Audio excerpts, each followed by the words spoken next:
It's like, and he says, "You want to see if the plane is coming?" That's really working out. Come with me a minute. So walking around the park, so you can go on there by pressing the red button, and hopefully I will then press the button over there. Yeah, I know that. And I said, "Speak to the." It's so irritating that luckily in the backside I always open up. It doesn't do it not. I said to Tony Slater, says, "We were on the smart always show. Don't worry, what are you? Just ring Nick. If I just this window, twice, and close the window top right. Up there. Cross up there. Let's look, sorry. There's a cross up there. Oh, right, okay. Right. And then. Oh, it's there, isn't it? Yeah, okay. So There we go. So at you need to be aware. 10 o'clock with the fire alarm. We have Yes. Oh, I hope I thought your director was going to do the. And yes, I mean, I want to price director, welcome. Yeah. And then after that, I will do the There was the opportunity. housekeeping. Okay. Is the toilets, projects, food, including here, Yep. steak there, the M25. Yep. Okay. out the front there. Excellent. Which gave you distance. So- We have lots Yeah, of but that- but that will go- What's there last? So ourselves on the page. Yes. It's just a practice. Are you happy here? You ready to take away from wall? Well, I'm okay here. I mean, You're happy to put Are we going to be able to see the comments? And well, there's a power supply here. If you'd like to plug your power supply. yeah, that's a bit of an issue actually, comments, because as you know me, I have 3 screens, so I can have the comments on one screen. So yeah. Because I'm showing on full screen. No, you don't need a database. It's the same on the right. It's the same on the right. What's the password? Sam's got all the details. You said, well, it's actually out of date. It's now like 12 ago. A number of different people. Right, so we need to. Obviously, on the issue. No. That's one for us as well. Now they've got full zoning. You know, I send a request to myself. Leaves, waste. You do that. I just found the loo. There's 2 low to Jacob's. Probably about 30%. No one's commented. But therefore, and there's still loads to go. It also moves the table a little bit. Yeah, slight technical hitch, because usually when I'm at home, I've got 3 screens, so I can have the comments on one screen. Yes. You know, sort of hands up on another screen, and obviously presentation on another screen, and I can't do that. So, You need Richard with you. well, so I've asked Pav and Tim to monitor the comments. Oh, really? Yeah. Oh, that's nice. Yeah. That's good because we've got all. You're not doing everything. Yeah, because otherwise I'll be nervous. Why is that flashing? Cooperate. Is that flashing? I think so, yeah. Legally, you can cooperate, but not, therefore there was a reticence to. Yeah, Now we've got permission.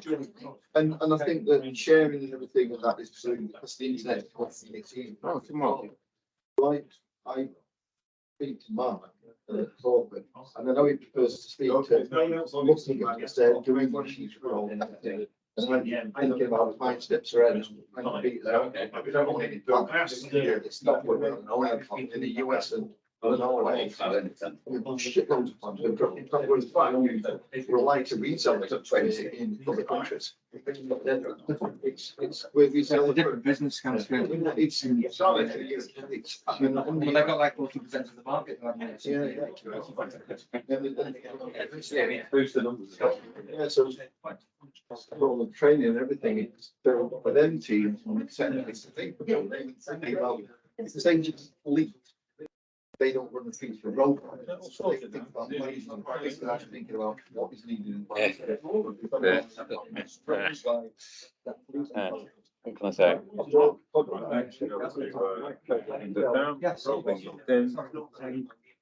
It will work on it. It will work, honestly. Marsfield also run. Yeah. Good journey up. Not bad, not bad, actually. It's amazing how sat nav takes you through the back streets of Birmingham. You suddenly end up in the city. You're driven up. Yeah. Yeah. You'd be quite handy for the Penzance to Birmingham train there. Yeah, sort of, you'd have to go to Bristol or Yeah, Bristol. Yeah. Or top. No, it's a bit far over. I'm near a bus. Don't understand. Convoluted. Yeah, I normally go. I'm getting up ever since during the strike. I went to catch a train to Birmingham. And yeah, it's a train. How many trains today? We're on strike yesterday. So yeah, we got a local strike today. So I just got a car park ticket, and I got an expensive ticket to go to London. Decided to have a local strike. Buggy, yeah. I need your help here, Richard. You are connected to the internet. Do you have to connect via VPN or anything like that? Press that one now. QR code. Yeah, so I've given up. Yes, well, I don't blame. On that basis, I don't blame. Yeah, that's not good, is it? And I alternate between hire cars and my own. Don't panic. Don't panic. This is the first question.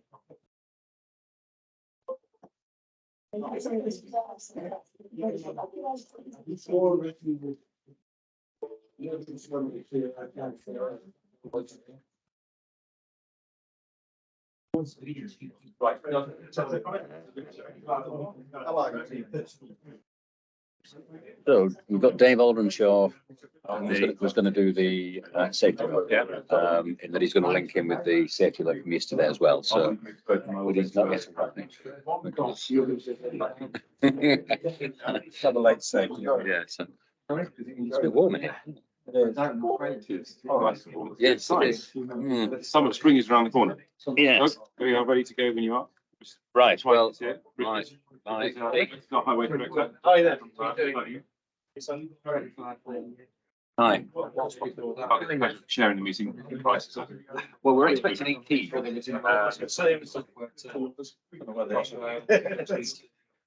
On start. Yeah. You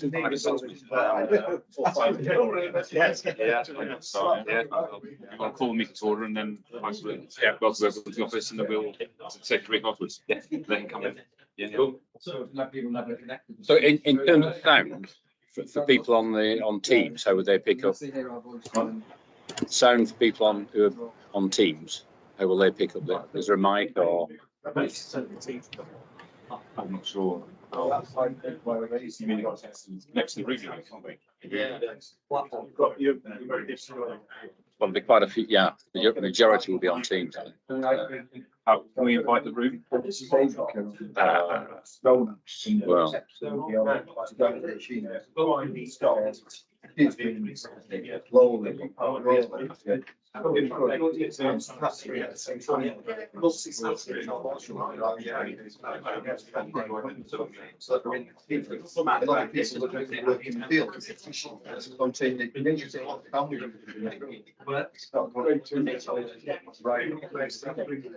It's a good idea, chair it, and I went. You've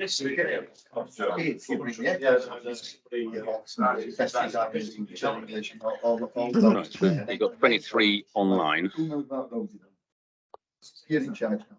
Made the best you can. You know, all them experts and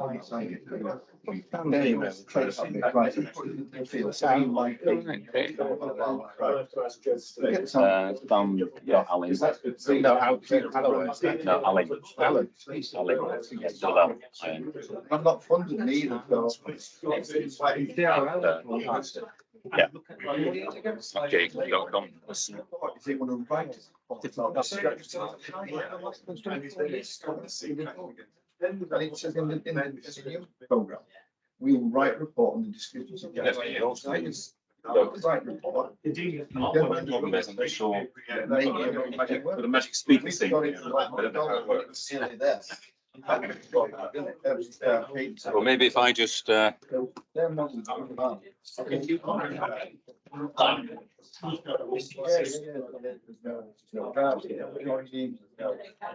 back of the curbs and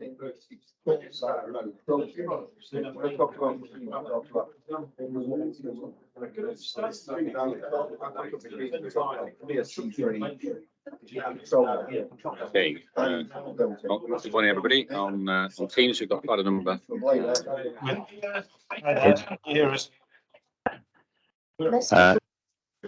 That's done. Can you hear us there?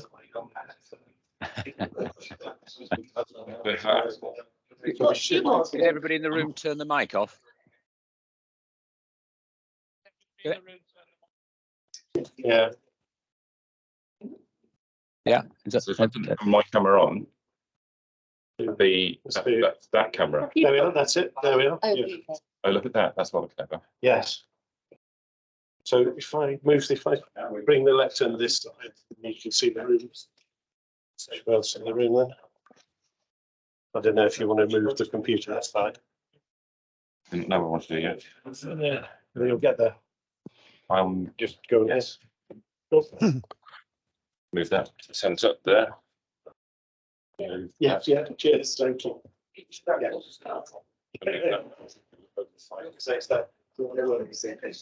Moving and Yeah.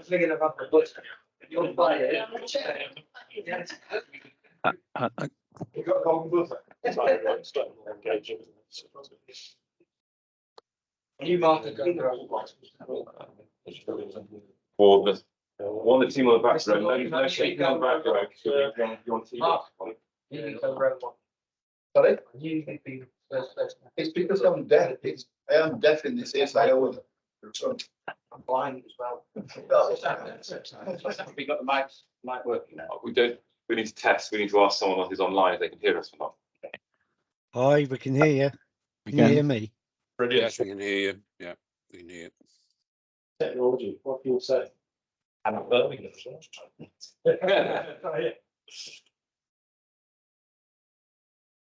Yes, go for it. No, Yeah, keep this welcome to you. Hi there. Welcome to the office. I think you can see that still got an individual just coming in at the outside there. I think you'll see as an office at the moment, we're going through quite a lot of changes. The building's changing. It's great to see the investment, but it probably says a lot about the kind of the reason you people in this room really about principal designers and that side of things. Actually delivering a project like they're doing in this building at the moment is a challenge, especially in the live environment as well. You know, it's incredible. It's kind of environments that we all work in. So really great that you're here. I saw the agenda pop up sort of thing, so it looks a really interesting agenda there. And it's a great opportunity for engaging, sharing knowledges and ideas. And from my perspective, it's always about sharing your experiences, because it's like when you watch a quiz, isn't it? You know the answer, it's an easy question. But if you don't know the answer, well, it's really difficult. So keep sharing those things. Many of you know that Jacobs has got a strong safety culture. It's been around ever since sort of Jacobs took over when I was Abty effectively back in 2004. It was there, and it was on the back of some mega incidents and big issues that we've had. So that continues to go all the way through. Whichever organisation you're with, we've got contractors in there as well, have we? Yeah, whether you're the contractor, consultant, whatever, whether it's an observation, a safety observation in our world, in our consultancy, Jacob's world, we've got safety observation, it'd be a near miss in yours. And then a near miss to us would be the next level up on that side of things. Whether it's whatever you call it, it's all the same thing. It's all the same thing, different badges to it. But all of that sort of information, all those things that you you collect and sort of go through. I was having a look as well. This 2015 principal design that came in. I can remember as it came in, because all the training that went on to it was like, this is, getting people tuned up, getting to understand what's going on. So hopefully you have a great day. If there's anything that you see that isn't working, if there's any issues or any problems you come across, you'll find me, or Alan will find me, so he'll chat me down. But you're going to go through all the housekeeping side of things. Now that was the test alarm. If you have one after that, it's a real one, trust me. And with the building works, it's been quite useful because they've set the alarm off about 3 times, and each time they buy coffee and cakes downstairs. But so if you took it off today, we get the benefit probably a few days later. So have a great time. I'll try and join you guys at the very end just to sort of hear when you're wrapping up. But yeah, I was talking to Mel Clark yesterday afternoon about this meeting today, and she said, "Who's hosting?" And I said, "Jacob." And she just said to me, 1 million lives. yes, And I think, we're all doing very, very similar things. We're actually having a conversation about well-being and trying to get a sort of webinar ready to launch in September. I know we're only going into April and Easter bunnies are coming out on well-being, etc. And we were saying, well, we're all doing very, very similar things. And then we started cherry picking examples, and 1 million lives was a useful reminder to everybody. And I think if you haven't been on the web page, I'm not paying me later for this. If you haven't been on the web page, go and have a look at it. It's free. You can do a mini sort of self-check. But it's also very, very useful for people who are going through anything at the moment. A friend of mine lost her mother on Monday. She's in a hell of a state.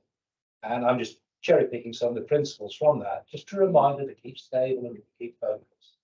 So all these things may be work related, but they're also home related and family related. So they are useful. absolutely. And I think when you have your break or whatever, stick the page on the screen, because it is useful. I was actually talking to a colleague who his children. There was a recent incident down in Surrey where the headmistress was killed by the husband, and the daughter was killed by the husband as well at the same time. His children went to that school previously, and although they're not there anymore, he was reflecting about it, and he did the 1 million because of the fact that trying to get some sort of perspective on that side of things. And it's great to see everybody in a room, people in a room, and people who are on the joining remotely. So I think it's incredibly please, thank you for raising that kind of things. But if you pop it on the screen, it's a free thing. There is no the only nobody can see that. That's it. Is it data protected? Yes. Yeah. But Anyway, absolutely. I'm going to check now. No. But have a great time, and anything, just give a shout. What's the website, by the way? 1 million Oh, just putting 1 million. OML / whatever. Free for everyone. We'll make sure we pop it up on the screen as well. Yeah, Bryce, thank you for your time. Welcome. Right, good morning, everyone. My name is Sam. And today I am the Jacobs host. So first of all, I'll do is a little bit of housekeeping and what's going on. So first thing we do is refreshments. We have water cooler at the back with glasses of water. We have teas and coffees and mugs at the front. Once you've drunk it, you've gone on to the toilets. There's 2 toilets. There's a toilet straight outside the door in front of you. And there's also a toilet by going out this door, turning left, back down the corridor to the toilets out and the WC6 sign up there. In the event of a fire alarm going off, we will treat it as real, and we will leave the room, and I will try and see if I can show us where we're going to go. And we are going to go right. So, we are currently in this office here, 2 Colmore Road. We will come down that door, down the staircase. We will exit the building, I believe, somewhere around here. We will walk back into the central of the Colmore Road Square. There'll be a Jacobs representatives with muster point signs there. We're all mustering, check where it's down to the call. If there are any safety observations that you want to make, please don't hesitate to share them with me, and I'll report to the Jacob system. So any room for improvement, we will receive that feedback.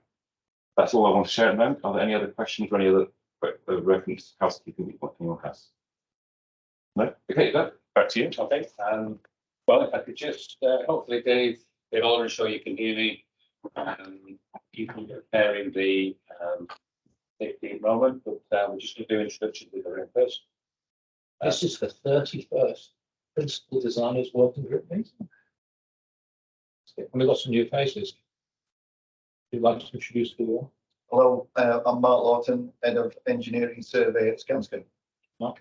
I'm Mark Reed, UK Sales Director at Corrie Group. Morning, I'm Charlotte Cook, Health and Safety Manager in Arcadis. Stephen Thorpe from the Geospatial Commission, the National Underground Centre. Ian Reedy, National Highways SES Safety Risk Team. Jocelyn Ansell at King Safety League. Johnson Giles from Bramwell. Tori Thomas, Global Safety Design Manager. Nick Boyle, Technical Director about Racing. We've got our Arcadis Principal Design. I'm Steve Arcadis, Building Technicals. Tim Walker, Principal Designer Lead for Guided Joint Highways. Alan Jacobs. That's a Potter down with Arcadis. I'm Richard Wilson from National Highways. So just a couple of things. So we have updated the agenda slightly. We want to join in through the day. Hopefully you saw the agenda when it was being passed earlier. If you can keep cameras down to a minimum, we are recording. We're okay with that. There will be a chat room in the usual way, so we'll try and monitor that. And I'd say I think we've got some like 28, around about 28 online, and around 15 people in the room. So so quite a good turnout. If I could pass over to Dave, you can hear me. I can hear you. Can you hear me? Yes. And hopefully I should be sharing an image that you can see. If you can confirm that. Yes, coming through now. Oh, perfect. Slightly. Inevitably, sometimes there's a bit of a delay on these things. So you will be aware that there was a safety alert that came out Monday of this week from National Highways, which related to an incident that happened in March, where a member of the public leant into a National Highways traffic officer vehicle and assaulted the traffic officer, leaving him with a small bruise to his upper left arm, but potentially quite a terrifying incident. Thinking about that, it drew into mind an incident that we had with Kia and our supply chain, which led to a safety stand down that we did in January. And I thought it was worth sharing that and how we went out to our guys and our design teams. So this was an incident that happened in December. Our traffic management, we were working on HS2, which some ways is popular, but other ways has attracted a little bit of unpopular attention. They were installing traffic management when they were approached by two individuals from a nearby flat, wielding a hammer and an angle grinder. They called to their colleagues. They de-escalated the situation. The individuals ran off into nearby woods, but then later on, another couple of people came out. At which point, we suspended the works on that operation. So quite terrifying. I've never been approached by anyone wielding a hammer or an angle grinder. I cannot imagine how terrifying that might have been. And that brought into mind once again an incident that we had down in Devon, where we had a couple of our guys, our engineers, were out looking at doing site inspection. They were exiting the field where they were looking at the drainage when they were met with farmers down there who had parked a truck across the gate and were standing there in the traditional Devon style, blocking the exit with shotguns over their arms. It transpires that although we had sought permission from what we believed to be the landowner, that permission had actually been sought from the adjacent landowner. So the landowner of this site wasn't aware of it, and wanted to know what on earth we were doing, fully clothed in yellow, walking across his field. Fortunately, our team had the correspondence on them, and they were able to explain the mix-up that had happened and diffuse it very well and very, very quickly. Once again, quite terrifying, and I guess a sign of ongoing issues that are happening. So we ran a bit of a toolbox talk using a toolbox talk that had been put together for our operatives, but was very useful for our design teams. It talked about the fact that we are out there, that we are in direct contact, inevitably, with members of the public, some of whom will support our work, but others which are just going to be inconvenienced by the things that we do, especially if we're setting up traffic management for them. The toolbox talk itself talked about general approaches that our teams should adopt, with emphasis on politeness, cooperation, trying to put ourselves in the mindset of the member of the public who's approached them, and really just emphasising the fact that we shouldn't belittle, embarrass, or attack those individuals who've approached us. And emphasis on walking away.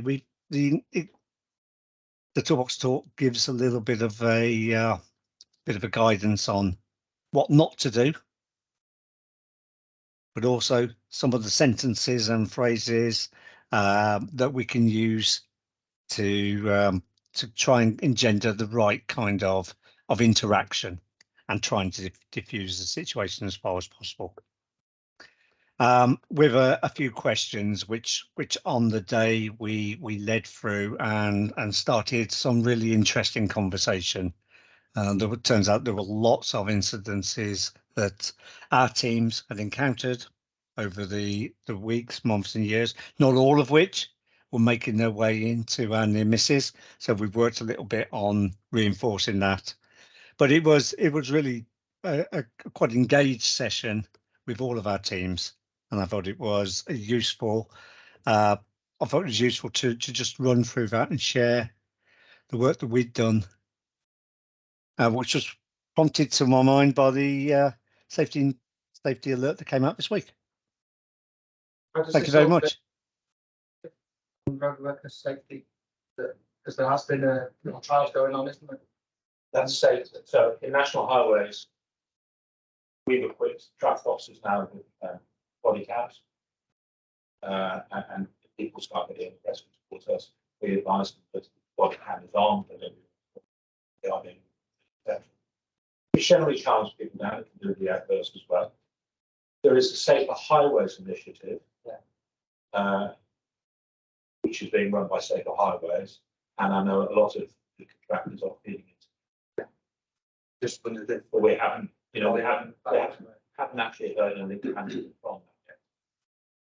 might be something worth tying up with that. Yes. I also live in Chepstow, and the last 9 months we've had issues on Severn Bridge with operations, and they've actually changed the operation regime, or at least that's how they report to the public. And they used to allow people to stop lorries going on and let cars go on when it got to a certain level. They don't do that anymore because of the abuse. It's actually affected the operation of the Severn Bridge in relatively high winds, not full high winds where they close it. But they now close it early. For both vehicles. For both vehicles, if they don't want to get the abuse. For VTVs. Yeah. I think it was two weeks ago at Leicester Space Centre. My colleagues in Road User did a big launch of an awareness campaign for HGVs and vans, lots of the haulers, some of the contractors were there as well. And they were talking about the behaviour of drivers, not only HGV van drivers, but car drivers since COVID, and how aggressive they are, and possibly some of that is anxiety, cutting people up, and being quite verbally and physically abusive to other people as well. It seems to be back in the increase. Point is, it's now actually affecting the operation of the network. Yeah. And we've noticed that with incursions as well. It's a particularly horrific one shown in the last 6 weeks, wasn't it, from Yes. the high speed? Yes, yes, it's running as well on very high waste projects. And one of Kia's subcontractors was threatened by knife in Huntsville area. And it's just local residents that need to start putting traffic management barriers and things up. They get very upset. I think you saw on LinkedIn, I think probably on social media last year, the restaurant owner with the axe.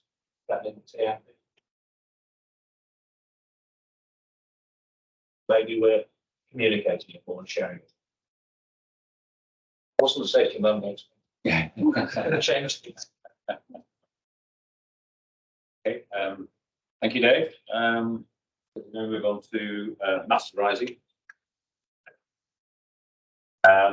So limited number from last time. The first two related to the presentation of Keith Smith from Chevron provided, and there was action takeaway to discuss carriageway crossing. I don't know if you managed to pick that up with you, Ian. I sent in my contact details and have heard nothing, so the offer remains open. The next one was getting related to Keith. Lots of questions on the day. We captured most of the questions in the chat room. Quite a lot of were responded to by Keith, but one or two were outstanding. He's since providing feedback. That's been included in the chat room, obviously, which will be provided. We then had 3 or 4 actions coming out of the safety hub update that Liz Sprathwaite provided. The first one was in respect to the note regarding site visits. A threshold of 1 per year by hospital scheme. So Liz has come back and said that she's updating wording passport rules, which now states only designers exempt from the requirement to hold a passport are and designers who do not visit site. So there's more clarity there. The next one, again for Liz, going to ask a question, and this was really around the definition of a site location. So she's come up that the site is not defined document, pushes the designers get passports, and certainly some contract projects will require everyone, even those who simply visit. This is because projects are starting to use passports as their access card into site, plus any site-specific training, inductions, etc., behaviour programs, etc. And these are all recorded on a passport. That's the update there. There was also a comment around the date of the common induction. So there's a new common induction video which will be in development. Liz said that several meetings penciled for April, which she will be attending quite detailed later. We then had a couple of actions. Natalie's going to give us an update later on the agenda on the designers service module. Yeah, there's not much to add. I've not had the comments back. So. Did you send it to?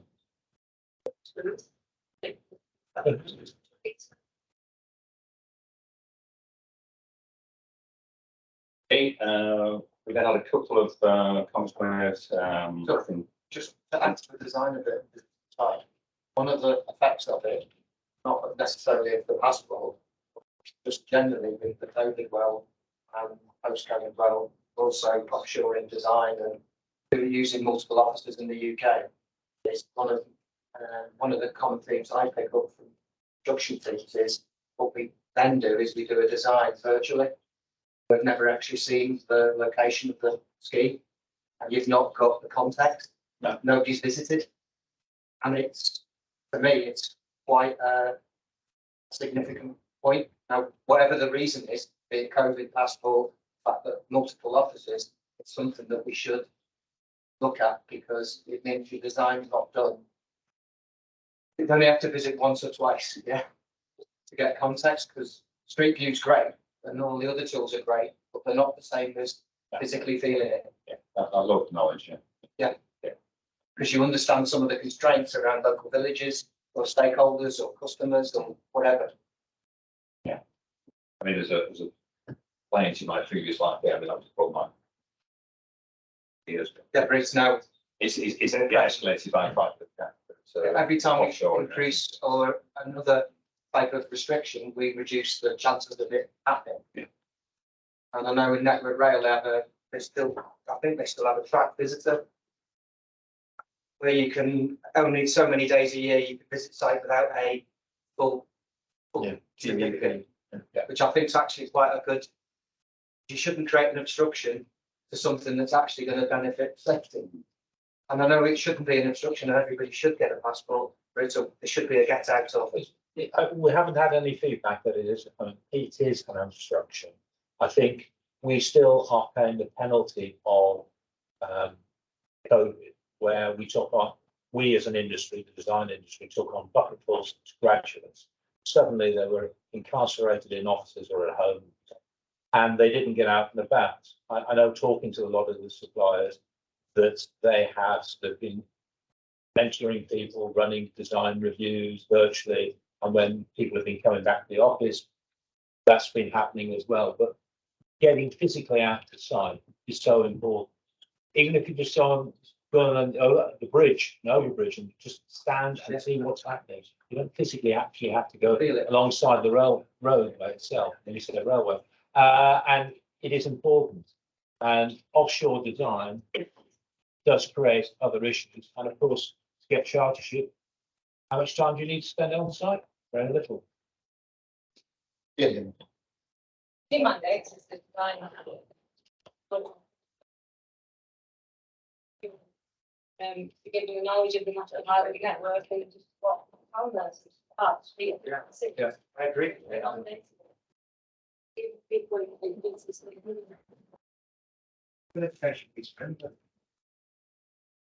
Anybody can drive. Just on a few issues with Stone Court, so I think one thing to add there as well is it's overlooked in the digital world. You don't get the sympathy by design. When you're designing, you go to site, you get to feel how far it is to carry materials and understand it. You don't get on in the digital frame. No. That is not the same to carrying a scaffold one. yes, that's a great point. Yeah, it's very valid. Yeah, absolutely. Dave, is that better now? Can you hear? I missed your message earlier. No, that's good. Thanks. Thank you. Okay, good. Okay, a couple of points that are raised during Mark Lamport's presentation. Mark was going to get back to, in fact, Andy Finch, who is now retired. And I think in his absence, we should send our regards and thanks really for all of the work that Andy put into that working group. He was there on the first meeting back in 2016. But yes, looking at the outputs from the health and safety file, so digitalisation and the working group, I think there's an action to Mark really to meet with Andrew and Dave Ollershaw. So Mark apologises, Dave. He'll be looking to try and meet at some point in the next period. Hopefully April, May. He's been rather tied up on the M4, I believe. That come through, Dave? Yep, no Okay, problems. good. Look forward to it. Okay, and then the other action was really just to touch base with Richard, which we did have a meeting, but we didn't go through what we see as the final output from the task and finish group. No, but I was meant to have a meeting on Monday with Cerebral and Jason. That's been cancelled and it's been rescheduled for next week. Yeah, okay. So, okay, that concludes the authorising. So I'll hand over to Ian. Thank you. And I'll presentation. In a second.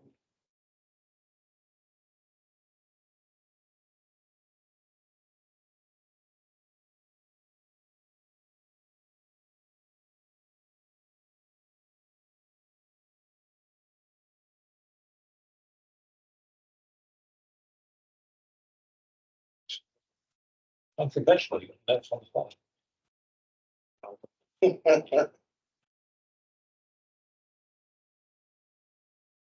thank you. So, so among other things, updates from activities and issues going through the National Safety Control Review Group.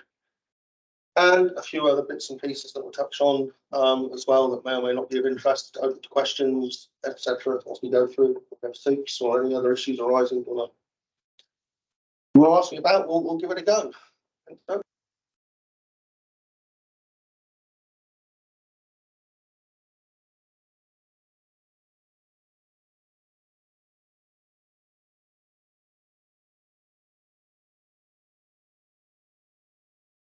While it's doing this, I'll just point out that as somebody born and raised in Devon, you can approach me. I don't have a shotgun, you never have. Never even touch one, so your physical well-being is assured. If you do ever want to come and ask me any questions. Particularly if you don't trespass.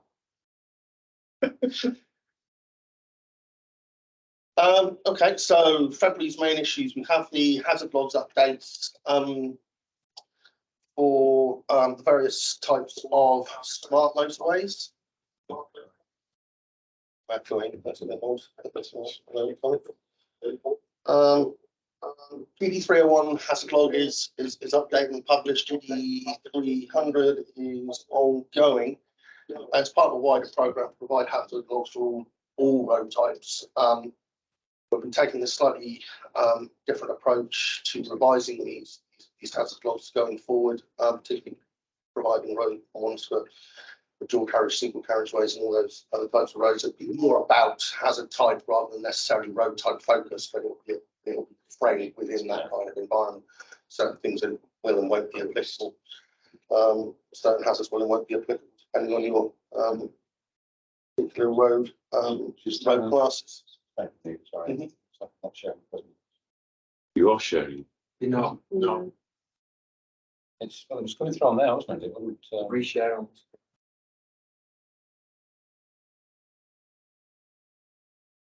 That's been around now, yeah.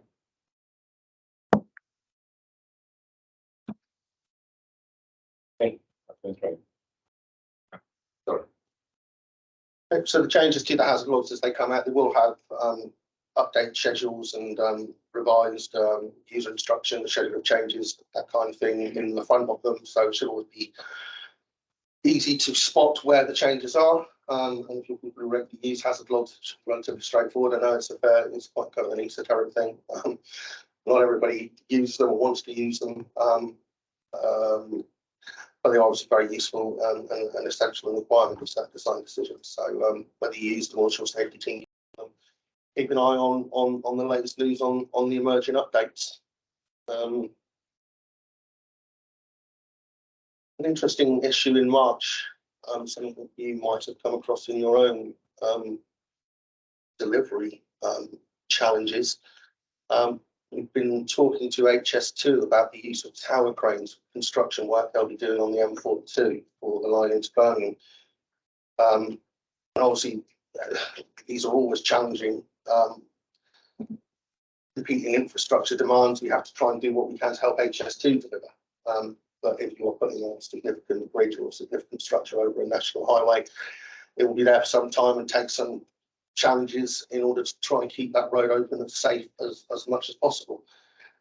So we have an issue at the moment where they're looking to put tower cranes in the central reserve, I think it is, to be able to build up the main structure. That would be there for 2.5 years or something like. And it's quite an unusual decision. We don't use them as a matter of practice in national highways. I think there are examples internationally where substantial cranes are sited not just next to, but within highways. But it's a very rare thing. We don't have any clear line or policy on that because it is that rare. The general view would be we don't do it. So you might be able to pluck out an example where we might, but it's certainly a very rare thing. So there's been a lot of work trying to demonstrate the safety of being able to do that and the challenges around that. There are a lot of obvious things, I suppose, put in place to a certain degree about not carrying loads over those counterweights themselves, not allowing the cranes to move the way up, get the way. Yeah.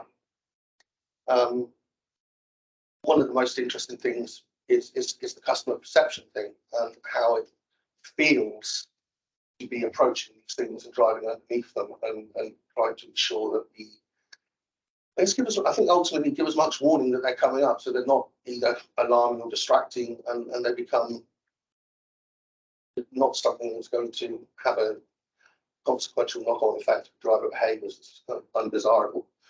I think that's probably the biggest risk, but it's something that's being looked at through NSCIG and HS2 and their contractors continue to provide more and more answers to more and more questions to kind of demonstrate that they've been through the process as much as anything else of identifying those risks and showing that they can mitigate as far as they can. They crashed at the carriageway. Would they crashed out over the carriageway, the scaffold crashed out? I don't know whether that's a particular mitigation that has been considered. I think structural failure can happen. And again, it's one of these sort of extremely improbable but extremely severe events that it does happen. They are quite common in Europe. Yeah, they I are. worked in Germany for 4 years doing this type of work, and there was a tower crane adjacent to every bridge. But the positions where it's running like that rather than doing like that. That's the restriction. Yeah, yeah. And it could be automated so that it can't go. When it's not being operated, it has to go on 3 wheels. And it's the wind takes. And then it follows the direction of the wind. But if you think about it, it's no different to aircraft landing at Heathrow and things like that land very close to the M25. Yeah, there are these sleep controls that can be put on, and I mean, we part of the difficulty with they have sort of provided here's a photograph of Dubai, and here's a photograph of the M4 in Wales, and it's a photograph, therefore it's not really evidence of it's been done. We don't know how and why the safety constraints were put in place and the safety measures. And the other difference, we'll quite often have these structures adjacent to the carriageway, doing our own construction work. Again, 6 junction 10, I think we said we would have had very substantial cranes adjacent to the carriageway. It's the idea of siting them in the middle, and them being such big structures, these things they really are considerable. That's different perception. Yeah, and it's one of those things. It's just the unknown. We could get direct learnings from some of these other examples. Say this is how things happen. Then, well, not we necessarily. I guess the owners to some degree was on HS2 like that evidence. So you have one crane operation rather than multiple city crane operations if you're using a conventional legged wheeled crane. When I worked in Germany and saw the difference, I'm thinking, why haven't we got what we do in England? And there's one static crane operation rather than 15 cranes doing 15 operations. I know that's carte blanche saying that, but you also manage your lifts better because they have to be programmed in. Yeah, I mean it's just not been traditionally how we have worked, and therefore we don't have the knowledge and surety yet to understand what the implications of that might be. If there are good reasons for this as an alternative way of working, then this is the kind of thing that we can use GG 104 to do, is to go through a process of demonstrating that this can be done safely. There are substantial benefits to various populations, both in safety terms. But being adjacent to a hard shoulder and being adjacent to a tank there shouldn't actually make any difference. It should actually be the same situation. It either can't work next to the motorway or it can. Shouldn't make any difference being in the centre of them. I think that's just the perception thing.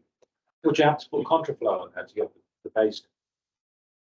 Whether they have I mean, there are various open closures doing all sorts of bits and pieces here and there. So how they actually get the thing in again will be part of the process. Still have process protection. I think they are actually having to build out a central reserve to some extent and put foundations, all kinds of things in there. So sounds interesting. That's exciting. what opportunities? System. The perception, I think, is it's different, but actually it's the same as what we were doing, but it's in the centre. Yeah. So there's a visual perception. Yeah, the perception is, and it's increasingly focusing, is about that customer experience. What do they think can't be learned through things, for example, through the smart motorway change, so what we think we need to do should be safe. Yeah, we currently have mobile cranes that sit in the centre as doing lifts, Yeah, but they don't swing over the live carriageway. yeah. Nothing swings over the live carriageway. So we wouldn't be happy with that. And they're much smaller. Yeah. So that's an ongoing thing, and clearly there's an interest in that, and we'll continue to bring news to you as that clears, and so if there is an interest in thinking about developing new ways of working around that, then let us know. We'll happily work with you and guide it through. We can to work with you on that. Operational technology. I know about operational.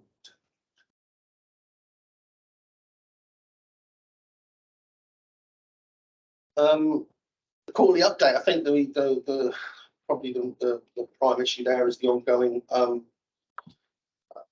work to optimize SVD working and the various challenges around that. I think the performance is improving all the time. I think there's more to squeeze out of it. No other drastic news in terms of general performance of the network. The journey that we talked about last time, how to take a more holistic approach to management, maintenance, replacement, provision, storage of spares, and all sorts of things is an ongoing piece of work. The emerging mobile carriageway closure technique. This is still ongoing trial on the M25. Because there has been some misunderstanding, maybe to mention that this is not something that is currently authorised for general rollout. There have been schemes that have approached us quite late in the day saying this is how we're going to manage incidents if an incident occurs with the EMCC. They're not currently approved, or it is not currently approved for general wider use. I think the M25 trials are going reasonably well. But at this stage, even then, those trials are focusing around roads on technology. So should we get a clearance for a wider rollout, it will be, for the time being, at least restricted to roads with technology on. So that would rule out a lot of work on standard D2, D1, other schemes, or other types of roads. Again, as soon as that's available to use, we'll let you know. I think it's got some real positive elements to that technique. Use of drones. I did have an alternative video which came in late yesterday, which I'm not going to be able to show you until the way was set up today. But we had an internal guidance, now CHE, I think it was, about the use of drones on national highways work. That has now been turned into a GG, I think, or a GD, and is now a published standard. There is a framework in there which aligns with GG 104 for operating drones. It is becoming increasingly a business as usual activity the last couple of years, following that temporary cancellation that some of you might be aware of, no use. They've established a process, a risk assessment process that allows most drone activity to go ahead as business as usual. You need to submit risk assessments to our drones colleagues at National Highways. And in most cases now they're accepting a lot of these classes type A. We've got a lot of experience, a lot of flights that have been taken now, a lot of feedback, a lot of data. So we know what's working and what we're comfortable with.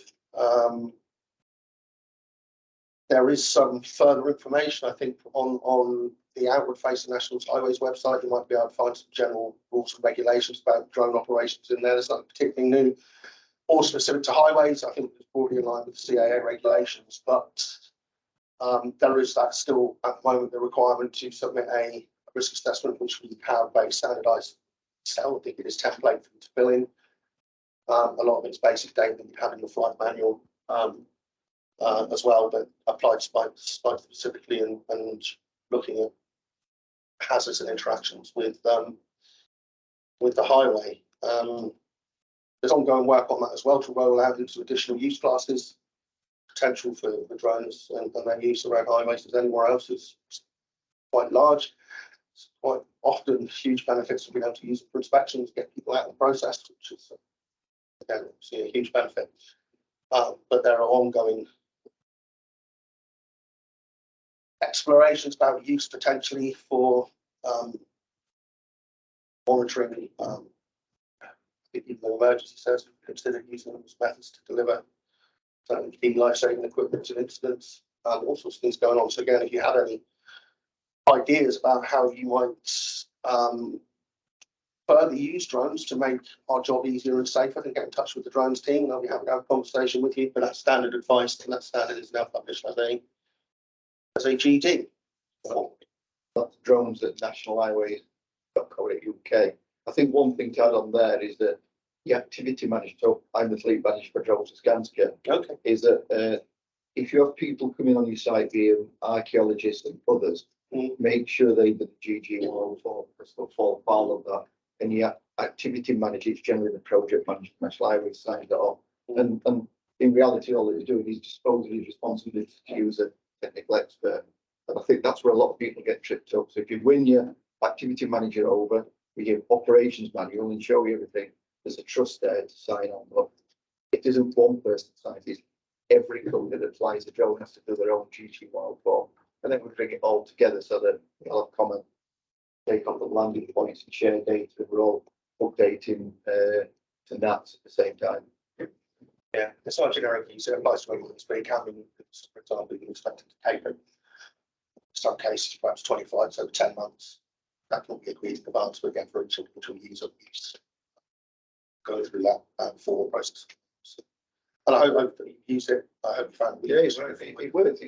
First of all, it's a fact because you've always just done your CAA passport, but when you're on the understanding that National Highways have got this risk that they don't understand, and they need to measure that risk to be able to get to a point of actually really now understanding it, it makes a good case because things are getting more fluid about we're trusted now. We've got to take off and landing points. We're not flying over the motorways and doing things like that. We use them for reasonable courses. So when we put this case in, they say, well, you're doing this what you expected. So it's at first it was difficult, but now it's more fluid in the admin and the turnaround times are faster. It's not a blocker. Yeah, I think I hold up the use of drones from the point where it was identified that there might be an issue and a blanket ban was put on. The way the drone team has gone through the process of developing their risk assessments, developing their policies, embedding that into the business as a really good example of what you could do with GG104 as you can make things better. And of course, for almost all of these things, there's a little bit of pain at the beginning.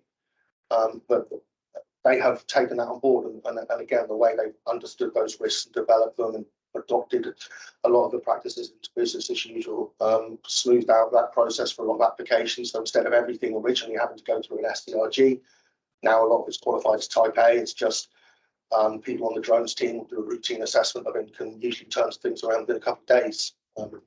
So it's a really good example of how you can innovate within the business.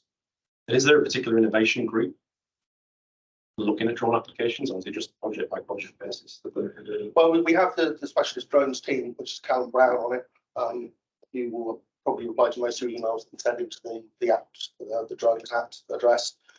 Within National Highways, we do have innovation teams for minor innovations, but they have this specifically set up to deliver this drone function because it can an issue and secondly, clearly a huge amount of demand benefit ultimately being able to use them. So they're very focused on how long they sit there.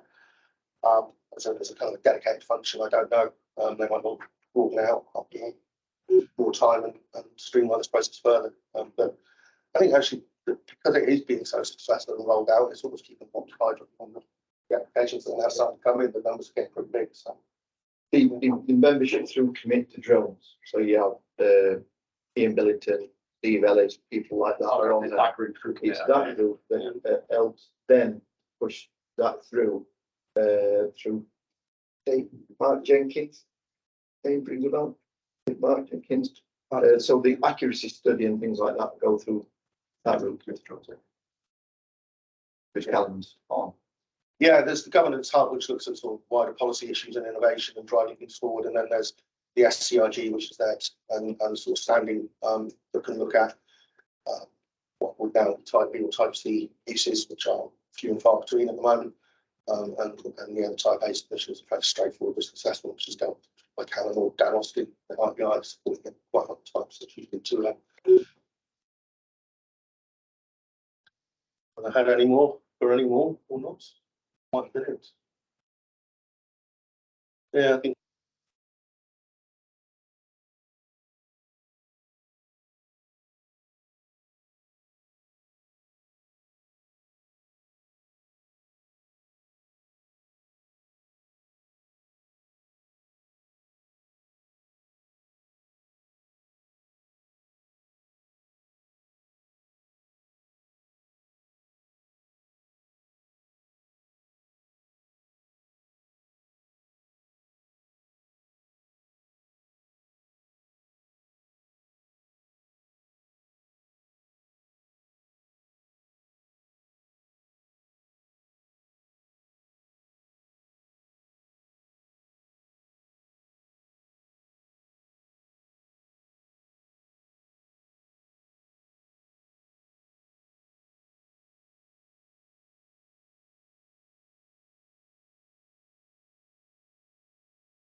Rolling some.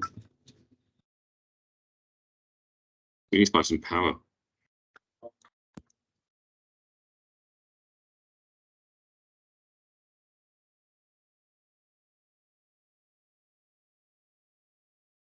Well, it's been beeping.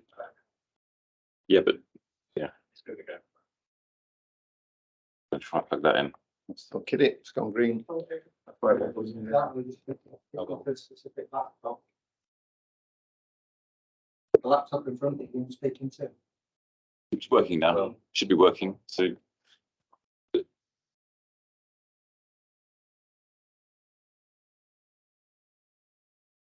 On further oversight.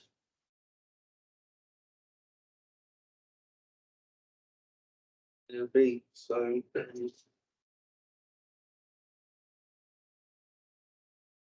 Detail that the transfer back in May, or will hopefully be a final decision, and then actually nationwide rollout under certain conditions on certain routes of the EMCC. Are there any questions or any other issues? Or Nothing in chat. You can't hear it sounds to be working back on. it. Back on. Yeah. well, the good news is you can read through the slides when they come out. That's what far interested in listen to me for 2 minutes or not about it. So, I think again, No questions for Ian? No questions online for Ian?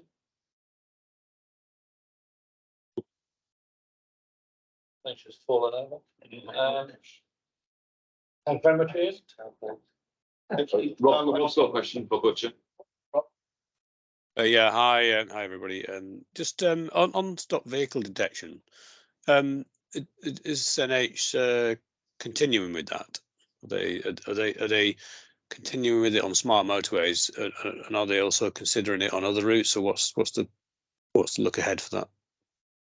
At the moment, I think they're still rolling out onto smart motorways. I think the discrete program has been completed now, and smart motorways are in construction and delivery will have or are having SVD built into their designs, and that will be delivered as part of the wider rollouts of ongoing schemes. Potential future use, I'll take that as a question. I'm not quite sure where the thinking is. I don't know whether Joe Goulding is here or online and might have an answer to that about where the current thinking is about moving that forward.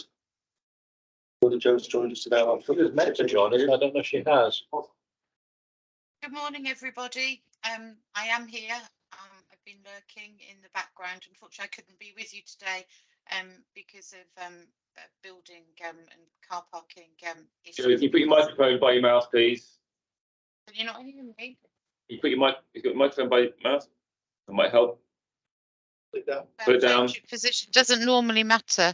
Normally keep it out of the Better. way, but if you can't hear me, that's better. So first of all, Joe Goulding, work for National Highways with Ian and Richard. Thank you very much for the invitation. I'm sorry I couldn't be with you in person today. As far as SVD and a future rollout, National Highways are in the process of considering what opportunities we have to improve safety and an all-encompassing safe systems approach, which considers infrastructure as well as vehicle, as well as people, and thinks about the interaction of all of those together. SVD is part of the infrastructure that we have available to us, so we may well see a rollout, a wider rollout of that. But at the moment, it's focused where the highest need is, so it's a risk-based approach, which is why it's on smart motorways at the moment, and then there may be the opportunity to expand that, but that's very much sitting within our road safety division, which is headed up by Sheena Haig, who will be making those decisions about what that looks like, what that rolling programme looks like moving forward. And of course, we don't know exactly what RIS3 is going to bring us in terms of investment opportunities. So it's sort of in its formative stages at the moment, I think it's fair to say. Okay, thank you. Thank you very much. Thanks. Thank you for joining us, Joe. You're very welcome. Ian? Thank you, Ian, as always. We'll do again in 3 months, but you don't have to wait. If you have any questions, I'll do what I can in the meantime. Put them on my contact details somewhere. So say I'm unarmed. Okay. You're low on power as well, though. You're low on power. Right. Oh, it was 10 pounds, wasn't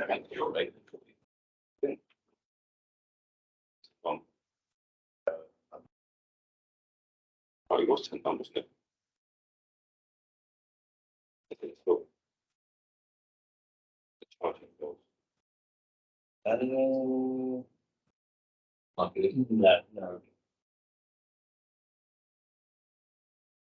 Another one. Connection or something.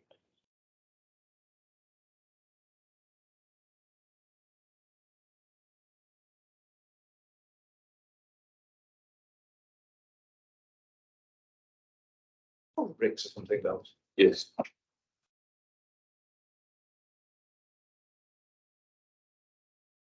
And you charge him overnight, it's cheap. Hi, how are you doing? So, I've only. Okey-dokey, Sam, you're on. BGS. No, sorry, that's. Oh, I am, yes. Yeah, no. Right. Everyone's supposed to do it as well. No, there is still a tubes. Right. Yeah. One of those. Thanks, yeah, That's what He's BGS, yeah. No. Okay, so what we'll do now is an update on the health, safety, and well-being. Sorry, actually, Not sure, sorry. No, there is, sorry. Twice.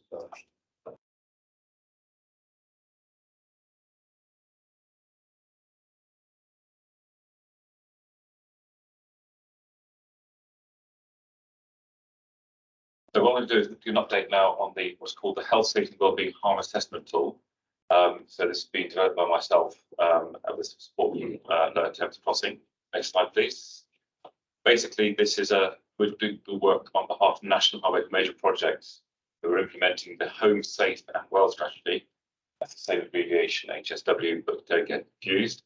This project is being led by Dean Spawn, Director of Regional Project South, and Edgar Villapuca is the Delivery Partners Workstream Lead who's leading this. Next slide, please. So this is just a slide that shows what the workstream is doing, just for information. They're doing a gap assessment tool for culture, a gap assessment tool for engineering controls. They're trying to draw a charter looking across operations and major projects. They're trying to look at a national highways drumbeat, and my work stream is the safety by design work stream. Okay, next slide, please. So what's happened? We've developed a tool. We have done trials, an end of trial report, and I've developed version 2 of the tool. So I'd like to say big thanks publicly to all those who supported the tool, particularly Arup, Jacobs, Covey, Arcadis, Alpha BT, and Hope that everybody that have been supporting that. So thank you very much for giving me your time to trial the products with you and give feedback. The next stage is that Dean Spawn is planning to share the tool, the product, with the major project leadership team, with the idea of getting this included as a PCF product stage 003. So, summary: what is the tool? What's the idea of this tool? Version 2. We'll get to the idea. Sorry. Version 2 has removed the pavement design discipline. Remember, this tool is looking at PCF stage 003. Pavement design doesn't often happen, doesn't influence the outcomes at that stage. We've also reduced the number of HSW categories from 14 to 10. 14 original categories came from lower Thames crossing. The 10 categories closely aligns with national highways 6.6 and the supply chain safety leadership groups priority 9. So what this does, this report will do, it create automated reports highlighting construction risk, maintenance risks, user risks, and all risks report. And the idea is, next slide please, is that the objective of the tool is to provide a record of a conversation between a designer and a client about select inherent risk present in the scheme at PCF stage 003. That is the purpose. It is not a design risk assessment. It is not the designer's evidence of them applying prevention. It is the idea that to share in an informative way what are the significant risks. Okay, what are things we look at? Looking at the table, the window, the screen there. These are some of the things that get measured.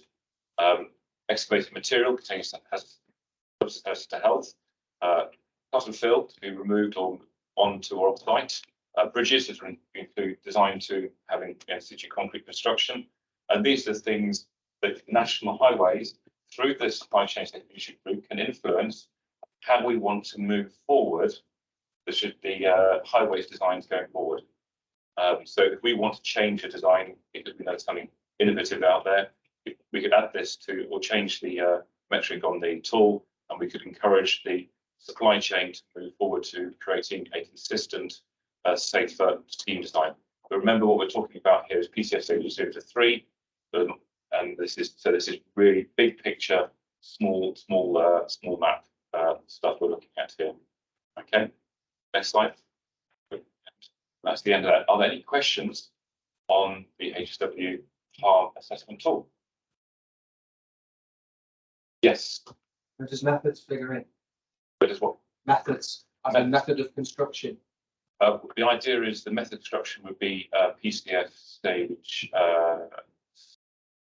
6, I believe, as part of the method in the design to enable the thing to be constructed. Because I think the method should be in 3. Should be a buildability review to check that the thing is buildable. It's getting that buildability in there early, because otherwise designs have been. It's just yeah. It is a challenge.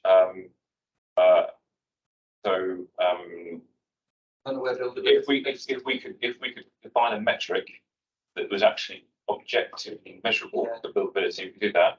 But the tool is incredible. One special thing about the tool, there is no subjective assessment, i.e., there's no risk assessment saying, "Oh, I think this is a high risk, low risk. This is going to kill this sort of injury."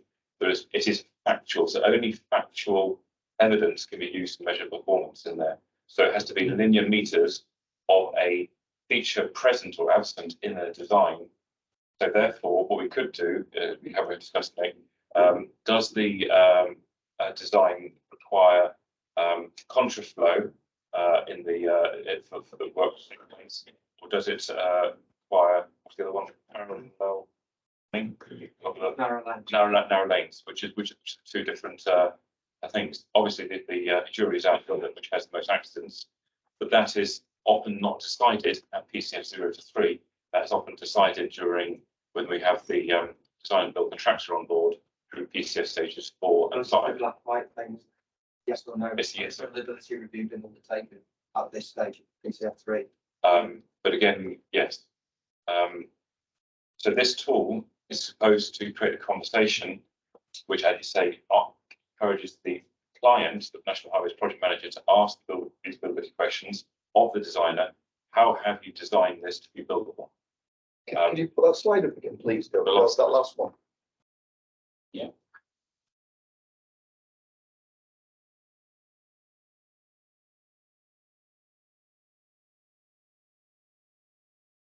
So, for example, bottom left, linear meters of plant working space. So one of the buildability things at 0 to 3, remember the 0 to 3 stages, what we're looking at is providing enough space to be able to build it safely. So have we designed an access track next to a utility so that they can actually maintain, replace, upgrade the utility without having to close the road down? That's one of the things we're looking at there. And that theme does appear throughout the talk quite a lot. Yeah, I recognise the challenge. But the tool has been designed to be flexible. It can be amended. The questions are easily updated. So as the industry develops or understands concerns we want to address, supply chain leadership group or people can actually suggest tool is updated so that we try and help principal designers on getting these particular measures included in the design at PCF 0 to 3. Or planning permission is granted. Once planning permission is granted, the red line boundary is defined. We have very little room for manoeuvre. That's where I was coming from with the buildability review. Yeah. Unless you have the buildability review before the red line's fixed. We're in trouble, and that is the purpose of the talk. So, as people come with ideas, what's important to notice that as part of PCF and PCF Stage 3 report, potentially we should be asking feedback from the design organisations. Are there any further innovation that you would like to see to try and drive forward to make the highway safer, not just to build, but to use as operators and also to maintain? And that's got to be an iterative process. In particular, where we're talking about prefabrication to speed up build, reduce costs. If the red line area is not big enough to get a crane in, come back to the crane again in, because we've shortened our options. Yes, so that massive example, the M42, part of the New Link Junction 5A, they built the bridge off-site. If the red line band doesn't include the space to build the bridge off-site, Then it then precludes it the can't method. include the method. So there is, I believe there is, maybe, I'm not sure there's something in there, I will have to check. So that's a classic example where you would say that should be in PCF 3 or. Yes, and it needs to be in there, yes. Yeah, otherwise the chances of it's. Yeah. It's very difficult to bring in. Yeah, and it's also a requirement anyway under the regs. Yes, CDM and Yeah. BS Finance at 5. You must know how you're going to build something, you're going to design it. Including the temporary works. Those are the permanent rules. Even if you don't know the detail, you should have a solution that can work. Because our original safety model was going to be on collapse of temp. Next time. Next time. I think Dave Orange also has something. So, is that giving structure to something that's already talked about, some of the earlier PCF products? Or does it plan to have that embedded as a requirement into something to discuss your use of that tool? So I think the plan is to have it embedded as PCF product, and what they'll be doing is seeking to have evidence that the conversation is taking place between the client. So we have an informed client about what is the inherent risk with the scheme that we're going to be giving as our build contract to live and work with. That's the idea of that. Yeah, I think. Whether they succeed or not is another matter, but that's their objective is to try and put it as a base meeting product.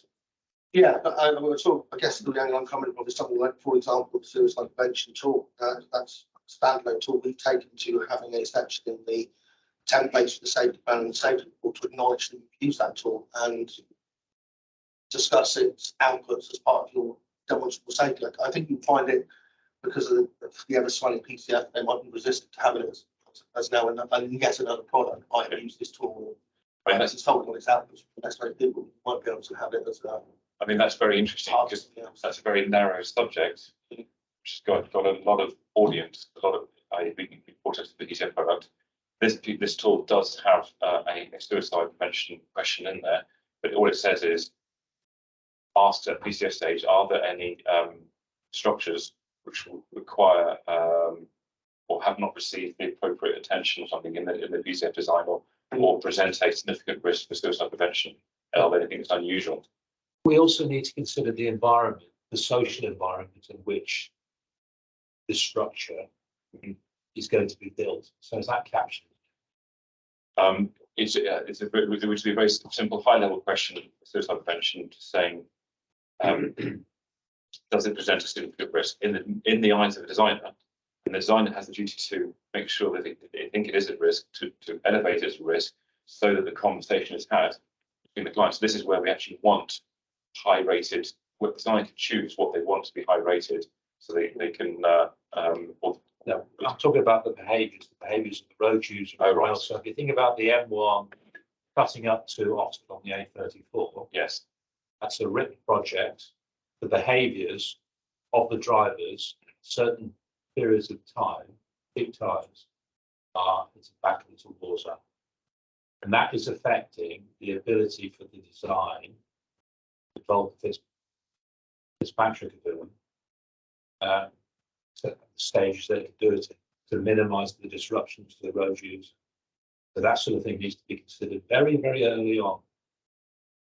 Yep, and I'm not sure that particular one is done because the question is. Because that's, I'll get off my hobby horse in a minute, and that is also a lessons learned from the A66, is it, up in Hull? 63 is that, where that was affected on the design as well. Yeah.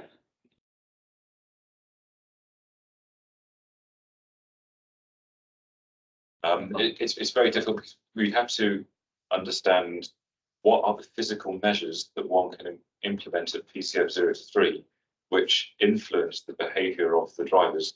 So, for example, what I've done in a project before is we have Vedicom has created a widened one carriageway first in order to move the traffic onto that, or to carry out the more permanent construction there. So that, and then we move it back again, and then Vedicom is that widened carriageway is no longer used. So the famous one is the M5, when they widened the M5. They did that approach, longer bridging structures, but it addresses the behaviour of the users because they can understand and see what they have to do when using the road. But that also made it need to be considered for red lines. Yeah. That's another classic example where the method was really thought about. Yeah. As part of the design. That's brilliant. Going to widen that M5 all the way back to the 90s. You can still see today because you can see the over wide bridging. Yeah. You can see how it was so well integrated, built and Yes, we'll go back to suicide prevention. There is a design tool that Nicola will be talking about. It's model up with.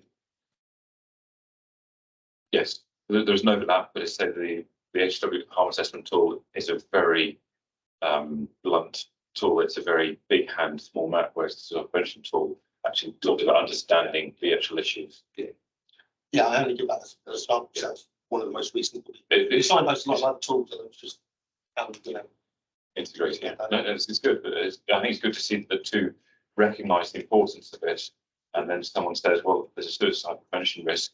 Show me how the suicide prevention tool." There's another conversation. Show me what you've done about it as a designer to deter suicides occurring. Okay, thank you. Did you start down? Yep. Well, One more. Dave had his hand up, he's gone down, looked at. Have you a question, Dave? Or has it been answered? No, I think it's mostly been asked. It'd be interesting to see what the output of that tool will be and how it can be used in stage 5. I guess the question that I was looking to ask was, do you see a use for it at stage 5? So the concept I was having is that I was going to propose to develop a second tool for PCF stages 4 and 5, which was going to actually say to design build contractor. These are the inherent risks in the scheme. Now demonstrate to me all the engineering controls and also the construction method statements you're going to apply, which is going to make it safe to actually build without harm to any of the workers or public. But when the stage that happens, there's a lot of subjective evidence that would be required. So they can say, for example, simple one. Let's talk about the vision of space next to side of utility and access track. They can say that they've identified for 2 kilometres there is no access track for utility here, and then they can describe what the measures are that they're going to do. So, if, for example, they may say we're going to design a hard verge, not soft verge, along that length, which will then enable future lane closures to take place. But that is a subjective thing. It wouldn't change the original risk score. But that's the sort of thing that they could describe in their mitigation. So that during stages PCF 4 and 5, designers would write supporting arguments or their evidence of how they're going to reduce the risk of harm through engineering controls and construction management arrangements. That's how I was planning. Just a comment from Martin around how do you measure stress? Stress is not being measured in this particular tool because we are looking at this stage for physical attributes of a scheme only at this stage. So that is that's not included, fortunately. Thank you. Could I? Yes. So at S, PCF stage 0, 1, maybe 2, there's no principal designer.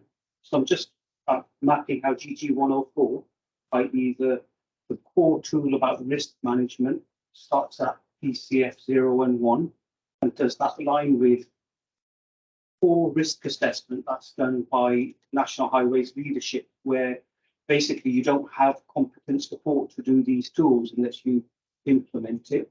So I'm just wondering about what the link is, because when we started OTC, we were in a scenario where we had bridge versus tunnel, and we had to do 2 distinct scenarios that we presented in front of the client and said, look, these are the issues with both of the options, and then it got filtered through. So it's a really nice tool to actually have the option. Just wondering how does GG 104, how do you do it now without the tool? Because there's a lot of projects that are going through the system, PCF 0, 1 and 2. How's the risk done now? I don't know the answer to that question, but I would suggest GG 104 is focused on occupational road risk. So in the tool, there is there's a question assessment about the IRAT rating. There's the options in the schemes. So that's how one relates to occupational road risk. And as for principal designers' duties, I would expect them to demonstrate compliance with National Highways Health and Safety Standard, the Asset Management Standard, and follow the HSPs for doing design risk management. And use the templates from National Highways. That's what we are required to do to be consistent with National Highways. We shouldn't be using our own templates anymore. We should be using National Highways templates. That's my advice I would have. Okay. There's just one question from, well, it's a comment from Helen, pipeline of PD.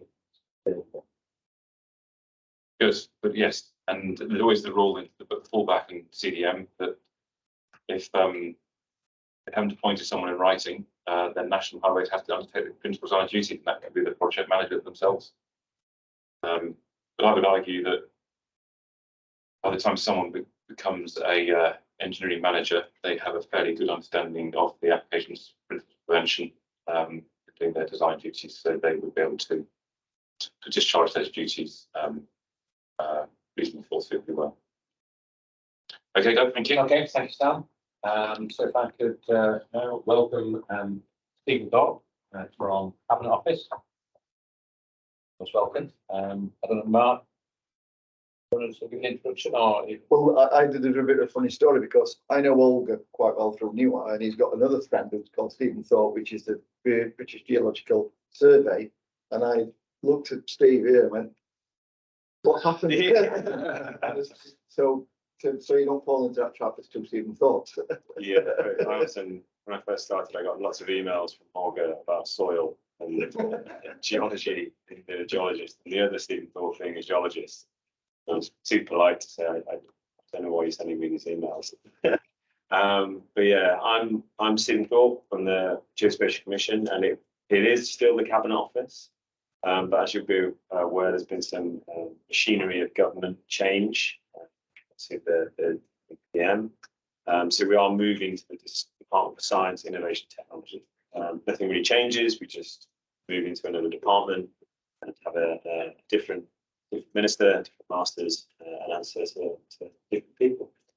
I'm here today, not in my usual role, as I'm the onboarding lead for the National Underground Asset Register. And just a quick kind of check: has anyone not heard of the National Underground Asset Register? Okay, perfect. So I will kind of cover a lot of points, and hopefully it won't be too repetitive, because I understand that we've been here before. Holger's been here before, and I am in Holger's guise today as the stakeholder engagement kind of lead, and that is really getting the message out about NUAR. When NUAR will come across your desk as most likely contractors.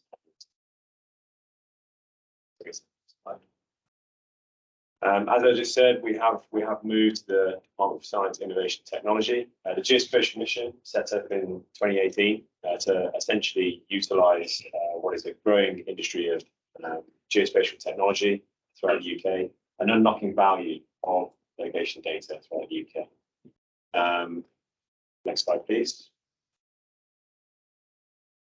We firmly sit as the National Underground Asset Register under Mission 2. And this is improving access to best. Try and keep an eye in, as our teams look out for the rest of the missions. And as the Geospatial Commission, we're laser focused on achieving these 4 missions. Our other kind of projects that you may be aware of, the National Land Data Use Programme and other initiatives where we're bringing skills and geospatial innovation to the forefront, funding things for universities, etc. Next slide, please. So why do we need the National Underground Asset Register? Because it should already be something in place. We should have access to comprehensive information about what is in the ground. These are all estimates in terms of figures based on studies done by the University of Birmingham, various other academics involved in the underground asset sector. So estimated 4 million kilometres. I think we're currently up to about 2 million that we've got sharing data on the platform at the moment, which is pretty good. 4 million holes dug every year. And this can lead to an estimate of 60,000 accidental strikes per year. And I really think this is where our primary use case and something that's challenged with this group is around safety of people doing the excavations. Planners and excavators have the right to do their job safely. As I can tell, this is what primarily this group is set up for. I think we can almost put our kind of line in the sand, saying we're not going to impact you greatly on the problems that you seem to have with operations. What we are seeking to do is to provide as much information to anyone who's going to be digging into the ground about what is there. It's a difficult task. This data is held by over 650 different organisations across the UK. And despite the fact under the New Roads and Streetways Act, the asset owners are legally obliged to make that data available for free to statutory undertakers, that is quite a cumbersome task as it exists. It involves knowing your area of operations and sending out what are essentially fishing lines to say, do you have any assets in this area? We're going to be doing some operations. That can take up to 6 weeks to come back in some cases, which is not ideal, especially when you're planning projects and you want to be getting onto site and doing that site prep, safe prep as quick as possible. Next slide, please. NUAR is going to be essentially a digital map. We're going to digitize what is currently an analog and paper process, and it's going to hopefully revolutionise the way that we actually carry out works and maintenance of underground assets. And that is because of the way that we're going to make it available in one single user interface to be able to see the area that you want to do in excavations. Next slide. So we brought it down to 4 S's. So standardized, secure, streamline, and support. And the standardized bit comes from what we coined the MUDDI model. It's the model for underground data dissemination and integration. And that is it's recognized by the Open Geospatial Consortium in partnership with our Belgian and Dutch counterparts who have the CLIP and CLIP systems of a way to display cartographically on the map a series of lines and points, symbols that are standard across all underground assets. Gas, water, electric will all have their own color codes for their own assets, and sometimes they can conflict, and that can be confusing when you get a map back on site and you say, well, is this red pipe a gas pipe or a high voltage electricity cable? Trying to standardize that to make sure that actually that won't occur. It's absolutely clear what you're looking at on the map, and then all the subsequent details that pop out in a nice disclaimer box there. Security is the major underpinning of this platform. We recognize that assets in a lot of cases are subject to critical national infrastructure. We are heavily involved with what was CP&I, Centre for Protection of National Infrastructure, is now the National Protective Security Authority. Try to keep up. We now have to learn a whole new series of acronyms as government departments change. They are essentially the security services linked to MI5, who oversee what's going on throughout the UK to make sure that data is not being put out there in the public domain that shouldn't be, and also making sure that when initiatives such as NUA or other initiatives are bringing data together, they are fully aware that the aggregation of data can lead to things which are called vulnerable points. So you don't necessarily an isolated data set might be absolutely fine for someone to see, then you overlay another data set, and that certainly becomes a security risk. Streamlining, as I said, bringing everything into one place, one user interface rather than lots of map packs, but also improving that communication between data providers and end users and data provider to data provider. We had a potential use case between a gas company and a water company, which was not even live yet. I'll come to when we're going live. They're desperate to kind of see their assets overlaid with this other organization's assets because they had a burst gas main that went into the water main that then caused water to egress into the gas main, and that was a nightmare. They want to overlay those assets to identify those vulnerable points throughout the entirety of their network. These are the kind of things which we're trying to improve communication and essentially improve the service the customers receive, also the safety of people working in the vicinity of those assets. And then support. So making sure that we'll have something called an observations tool or a feedback loop on the platform. And that will mean that if you find something that is there that shouldn't be there, then you can identify that. That will feed back to the asset owner. Or if it's not there, then it will go to the subsequent local authority to make sure that on the map it is shown that something is there that shouldn't be there, or if something is erroneous, it's caveated on the platform. This isn't exactly where it should be, so take care when you're carrying out your tidying. And just on a point there, we are just providing the information. Nothing on site changes.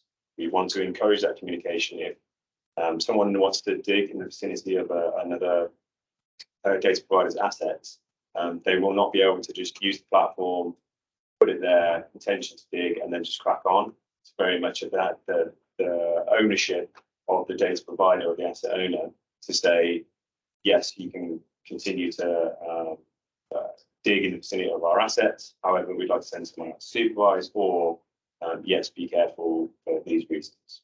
Next slide, please. We didn't just start from scratch. We're very much standing on the shoulders of previous to try to kind of bring this together. Yeah, Hades is a big one. Lots of real kind of heavyweights in the underground asset sector. Try to bring something together in London. Then off the back of that, there was also a North Ilfracombe Water Group Festival in 2018, where essentially a group of like-minded asset owners in the Northeast thought, well, if we shared our data with each other and there was some kind of mechanism to do that, wouldn't it make all our lives much easier? At the same time, as this was happening, the Geospatial Commission was putting out a call for evidence, having just started, and this was an absolute no-brainer. It's location data, it's unlocking value, it's improving safety of workers. So immediately the Geospatial Commission adopted this, took it forward, and then initiated some pilot projects in the Northeast and London. Next slide, please. So these are the kind of benefits which I'd like to point out. I guess one, plant protection officers, maybe for this room, and general public and businesses. But in general, yeah, the efficiency in data sharing. So making sure that you're not getting spurious requests or erroneous requests for your data. That saves time and resources for those organisations. Excavators, more information means that the site surveys, so when they're on site carrying out HSD 47, as 128, they have more information to hold up their plans, what they find with Cat and Jenny, and more information to hold up those findings against. Data managers, so improved data quality, because it's constantly going to be feeding in improvements to this data set, so improving data maturity, and then planners, because you won't have to fire off 20 to however many requests for information about assets in the area. You'll be able to go onto the platform, look at your isolated area, which would be about 500 by 500 meters squared, and then from there you'll be able to follow it through the intention to do process all in one place. That's taken what can take 2 to 6 week process into as long as you need on the platform, minutes to a couple of hours. Next slide, please. This is the estimated economic benefits based on the previous slide, kind of efficiencies. And this is our economic case is on .gov.uk. So it's all published and out there in the public domain for you to have a spool through. And I think the biggest ones, yeah, 2.4 billion a year, and that's the estimated cost of the strikes. In terms of benefits to the UK PLC, that's what we talk about, 350 million. And in that 2.4 billion, you think about project delays, traffic, all the things that come from an accidental strike and all the knock-on effects. That was a fairly cumbersome study, but it's all in the economic case. Next slide, please. So this is a general overview of the timeline. As you see, we're currently at that March 2023 point. It may look like we're near the end, but what this is actually at the moment is now very much the beginning. From 2021, at that September 21 build phase, we've had 18 months, and it's been really positive. We've had lots of engagement across all the underground asset sectors. I think that we focus primarily on the regions of Wales, London, and the Northeast for the reason that those are the areas that we're going live with our operational platform first within the next couple of weeks, which is an exciting time. I think just going back a little bit, so the pilot projects in 2019 and through to 2020, they really proved the concept of what we're trying to do here. They showed that actually people really want this. People really need this, and it works. But the main thing that we did was learn all the lessons of, okay, well, what is going to be needed to get people on board to the live platform. So things like the security, the legal framework, what are people on the hook for, and how actually we're going to get people to share their data. Because like with a project like this, everything boils down to data and people handing that over. We're looking to go fully operational across England and Northern Ireland and Wales in September 24, or around September 24. We've noticed that we don't say Scotland because actually there's a vault system in Scotland, which is primarily a Scottish roadworks register. We have an extremely good relationship with Vault, and we've actually learned a lot from what they've been doing for the last 15 years. Yeah, next slide, please. So this is a general overview of what we're trying to achieve. So what the service will actually provide to those that use it. So two-factor authentication, so that you know that whoever is using it is the right person that's actually supposed to be using it for that licensed use case. We want to be able to view data related to those subsurface assets on that single user interface. And you'll be able to search however you want to search, whether or not using UPRNs, USRNs, or postcode. And then you can use different kinds of tools. So at the moment, we just got Circle Polygon. Ask about more linear. Those are the kind of things where we really value the end user and asset owner kind of feedback. Because as I said, we are at the start now where we're putting a live product out into the real world. And all that we're going to do is be hoovering up feedback and making sure that we're building something that is absolutely right for the assets and their users. And then something that I mentioned before about querying asset data, which is incorrect. Next slide, please. This is a general kind of snapshot of what the platform will look like. See the legend, the layers. There's new features in there now. Things like isolated views, sensitive sites, general lists of people who are known to operate the area but might not necessarily be on the platform. We did a public consultation just to make sure that we weren't missing anything, and this was primarily focused on who should pay for it. Do you think we can get maximum participation without legislation? And essentially anything that the asset owners themselves think are opportunities for newer beyond that statutory use case, so commercialization of any data. Really good response rate, and the overwhelming majority do not think that we'd be able to achieve 100% participation without some form of legislation. So we're looking into that now. But as with all legislation, it's very much measure twice, cut once. You don't want to be unpicking legislation in the future. It has to be absolutely fit for purpose. And what that looks like is very difficult because you have to future-proof it for as far out as you can see, which is a timely process, but we are looking into that at the moment. Next slide, please. So here's where we're at, bit of a snapshot. So what the kind of 650, as I said, we've predominantly been focusing on the 3 areas. We've already got 285 lightweight exploration agreements, so just agreements to share their data with us. And 185 have actually uploaded data onto the platform, and we've transformed 164 of those. So some heavy lifting there from our delivery partners. And then the key one for me, because this is the area where I'm responsible, is the long-term data distribution agreements. They're all bells and whistles, warranty, indemnities, what everyone's on the hook for. We signed 150 of those, so that's been through 150 legal teams' eyes, some of them slightly toothier than others. But yeah, it's come through unscathed, it's fit for purpose, and we've got something that works, which is where previous initiatives, such as in Northern Ireland and others, have fell down because the legal side is the most difficult. Next slide, please.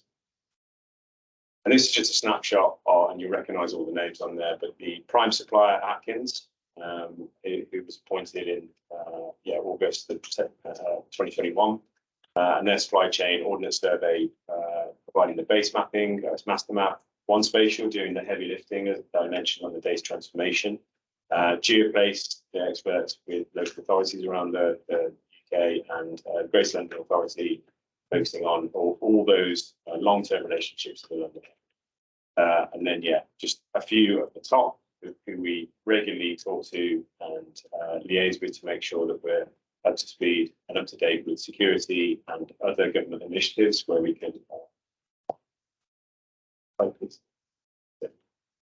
This is just a bit of support, so I won't read through these, but you'll be able to read these afterwards. People showing the support for Nuar, which I think stand out. Please. That's me. Hope that didn't go over. So I'm happy to take any questions. Well, I'll answer your question now, Doug, at the beginning. So you've seen that how the importance is for me as a contractor, and we're in the surrounding fence. You need to prepare your people that the way that they capture utilities streamlined will end up dropping in this digital map in the future, and probably will be legislation will drive you. So if you're delivering sloppy work through utilities up to your design teams, expecting design teams to tidy it up, the problem is going to come to the person that collects the data. But the advantage for children is in, say, 10, 15 years, the digitization of this data means that future tools we've got for VRAR, blah, blah, blah, the data will be proven for use. Whereas currently, from old ways of collecting data, measuring up a curve and then putting an offset, and then the curve moves and you measure up and it's in the wrong place, it's not actually usable. So this is about future proofing as utility placement. So I think it's a really great step forward if we collect the data in a timely manner and then pass it on to the following activities. That's why there's a surveyor part of me that I think it's really important that we review new art. And the Belgian case where she lost over that. In Belgium, I think it was 100 people died, something like that, from a gas pipeline being busted. Thousands injured or thousands destroyed. So the government has said, enough of that, we're having a national underground asset register. So I suspect we will hopefully not have one of those incidents in the future. And Belgium legislated to make that if anyone's using machinery and they're digging into the ground, then they must consult that national underground asset register. Lessons learned there.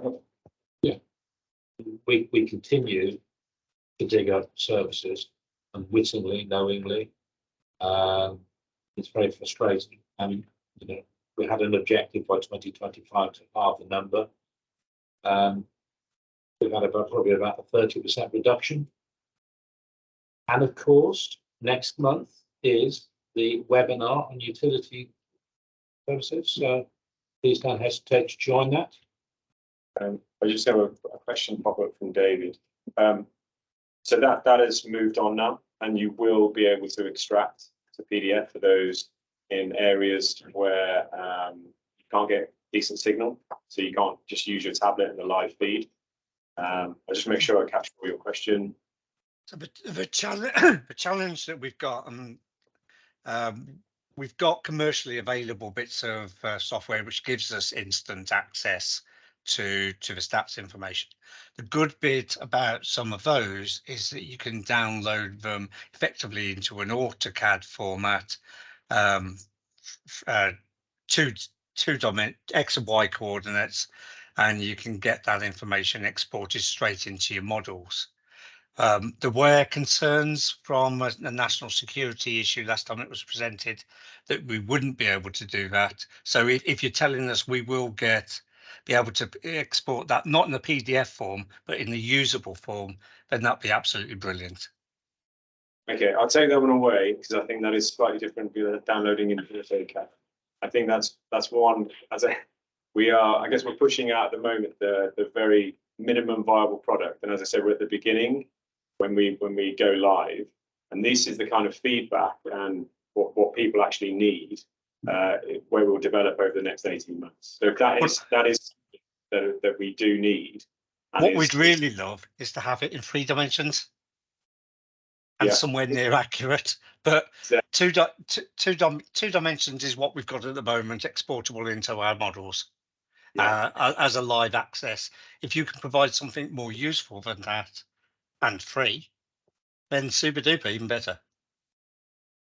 It's the API peaking, even the data shortcut, essentially, so that if you can download it, some third parties intervene, it's out of date straight away. Downloading data for you get the picture, time moves on. An API feed or a data shortcut is the ultimate way to those that need it rather than the masses. So if in the design people themselves, you've been looking at big designs of your routes. Once we put a fence around the product, we're in control. That is a timeline when we can actually download because we're in control of the environment. Nobody comes onto our project without being inducted or went through a permitting process. API up to boots on the ground. boots on the ground down low because we control the environment. Yeah. That's represented to Olga on that and Chris. No, I think that's exactly right. And the API, that's the dream. That's where we want to head towards. It's very much at the moment getting those processes right of getting that data in, we set a fairly low bar across the entire piece of saying, as long as it's in date within the last 3 months, you can refresh as much as you like. But to capture absolutely everyone, starting very low and then just gradually building the pace of that. I think APIs are certainly something which we think that it will get us towards. I think we all really applaud this, the initiative and the intention to get here. The other thing that we really need to work on is the accuracy of those records. They are shocking at the moment. Yeah. And getting the asset owners to update their records is hard work. Be good to have a carrot and a stick to use with them to update their records so that anything that we use at least shows it on the right side of the road. Yeah. But who takes responsibility for that? So if you're disseminating this information, who takes responsibility for the quality of that data? The data owners. Nothing changes. Still the data owners. It's still crap. Yeah, The information is still crap. but obviously if you're going to use that data, It will improve over time. The starting point. Yeah. It's bringing everything together that already exists. There might be a mixture of good and crap. Yeah. And it's making sure that we can actually access it in one space. Yeah. Which I think is awesome. that's great. Yeah, it's just what you said earlier about that provenance in terms of how good Exactly is it that. before you start using it. So you've still got all the small print. Yeah. Got two questions. One which might be interesting, and that point is raised. First question is: are you planning to use what 3 words also as a locator? Because No Z on it. No Z value. That's only a 3 by 3 meter grid as well. And there's no Z value. Anything's possible. no, it's fine. It's just that I work with the local authorities to what 3 words. I know. Yeah. It's popular, especially for highway maintenance. Yeah. It's great for 3 meter and 3 meter. Yes. But Therefore, it's better than better than postcode. And it's better postcode, better than nature in the grid. Yeah. Probably better, not quite as good as a 10-meter grid, but you're getting there. Yeah. And the second question is, in the image you showed, you showed a lot of the hashed areas around the utility. So that actually is quite interesting to me, the easements, or should I say the working space, or should I say solution zones, or should I say the tolerance of where not necessarily where the cable is, but where the asset owner wants to be informed when somebody wants to enter that zone. So it's not actually where the asset is important. It's when we're entering a working area, it's important to be informed them. Does that make sense? No, absolutely. So and that's what it's there for. can I encourage all those assets owners to provide their easement, because the easement will vary as well. It's not just a standard 30-meter offset for every NG asset. It will vary depending on the height and the voltage of the asset, the heights of the mast, etc., and it might be reduced. So you can't just say for every HV we're going to have a 30-meter offset. Yeah. We've got to go back. They've got to provide that information to us, and we need to challenge them that they are providing the minimum required, not being over keen. Start off with the standards. Yeah, let's start off with whatever the standard is. Yes, I mean I worked on 30 meters. Some of them edge at the 30 meters, something crazy on either side of the centre line of their asset. Yeah. And then you'll get into project specific. Yes, it's absolutely right. I guess a useful case study for that, where in Catches by Surprise, it's just constantly learning and iterating and saying, well, that's really interesting. Boreholes, when someone will go out and do a borehole, a pipeline, they need to be at least 50 meters away. And when they go to site and do a borehole, they might give a very accurate 6-figure grid reference. But then they might say, I'm going to do it 50 meters over there. And then that then widens the entire buffer that the pipelines need to put around their asset. So we will work with asset owners and data providers to say, you've not either obfuscated, redacted any of your assets to show easements or where you're comfortable. We cover it in hazard and sensitivity. Say if you have sensitive assets, hazardous assets, give us the buffer or where you need to know if someone's digging in the vicinity. We'll display that very, very simply. So it's a lot of trial holes, but with the caveat that it's accurate. And the hugest caveat is, I think I alluded to it at the start, but absolutely any information is for guidance purposes only. You don't change anything. You can't No, don't use the platform. Today. Yeah, you can't use the platform and then ignore anything that you currently do on site. So the point I'm coming from is that someone doing a walkover site survey may not have the equipment or the to identify a decent grid reference, but they may have a mobile phone with what 3 words on, and therefore they'll be able to use that information. Plus, with the shaded areas, they'll be able to identify whether they're what 3 words to the shaded area, and then they'll be able to go back and do a more detailed survey back in the design office. So that's what I'm trying to think myself. Put myself in the position of that guy going on site. Answered your own question, because what 3 words is 3 meter accurate? And then if you see that dog versus 6-figure grid reference, you know the accuracy is there. Yeah. Your link is to Yes. that. So that's a good use of what 3 words. Yes. So it's just a stepping stone. That's all. Sorry, Mr. Rogers asked, will you be using the fast 12840 levels? Yes. Yeah, nothing changes as one to it should be the same. This is just bringing everything together into one database. Let's applaud it for what it is, but recognise it for what it is. I think it's exactly. We're not going to solve all the problems. It's not solving, it's dealing with some of the issues. Exactly. Some of the significant issues that should have been dealt with. Yeah. And you've mentioned one, so you talked about on the highways, a linear referencing system, marker posts in this country should be in that system as well, because it's a way of people have described the location of a turnout or a PowerPoint. They've got the coordinates, they've got what 3 words.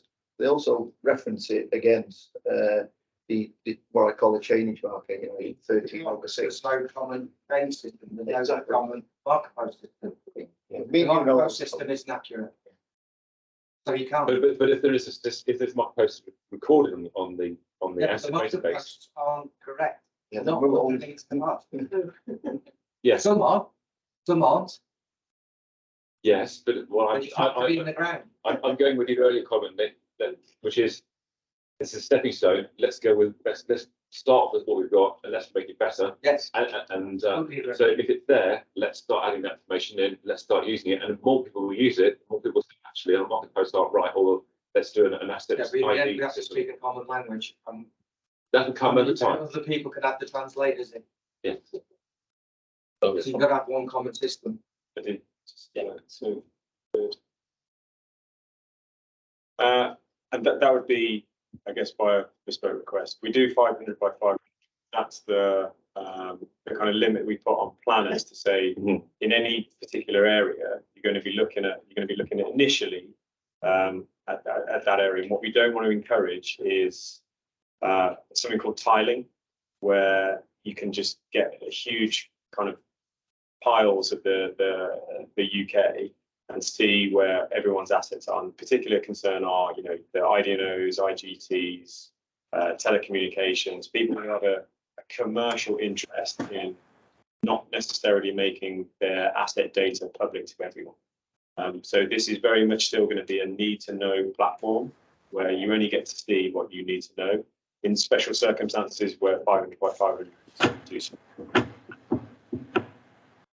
project that goes much big, essentially we can accommodate those, but be the edge cases in terms of the thousands and thousands of requests that we get from this. But we're very much going to work with people with special requests to make sure that we can.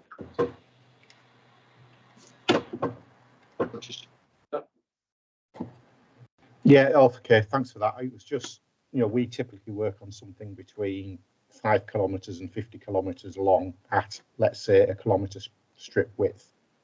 Could be varying from that. So as long as there is the facility to get, with the right security and all the bits that go with it. I've had similar experience with Comar, you see, and they are very restrictive on that same tiling that you've described. And if you're working on very big sites, the immediate interface isn't obvious that there is another way of extracting larger area data. So possibly the user interface that you see needs to have maybe that information in, because the Comar system doesn't. So unless there is a way of extracting a larger inquiry area, and that's visible. It's kind of, if you don't know, you would never find out about this, and if you've never had the experience, you'd never know about it. So if you use it and just your 500 by 500, and then you want to tile things, because that is the natural thing that people want to do, make it, if it could be made really clear that by inquiring to this contact, that information could be made available with the right sort of security precautions behind it, possibly. Yeah, absolutely, absolutely. And I think this is not the first time I've heard this. It may have been one of your colleagues or somebody similar initially, and this is why I think on the product backlog, we've got a kind of linear feature, so where we have circle and polygon, being able to look for specific, what I would describe as edge cases is this, where they would need to see such a large geographical area, is having a linear feature. That is not something we have at the moment, because as you say, there are a lot of security and other concerns to kind of get through, and also deliver the thing which we're trying to deliver at the moment for the majority of use cases. But it's a really good point, and it is something that is on our radar. Thank you. Okay, thank you, Stephen. That's very informative. Just Steve. We've now got a session with supply chain safety leadership group. Maybe have 5 minutes. Okay. Yeah. Okay, with everybody. Member up. Yeah. Just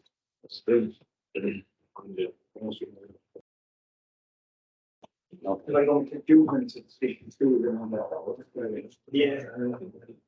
Yeah, he gets this for that. Basically, when you just laugh,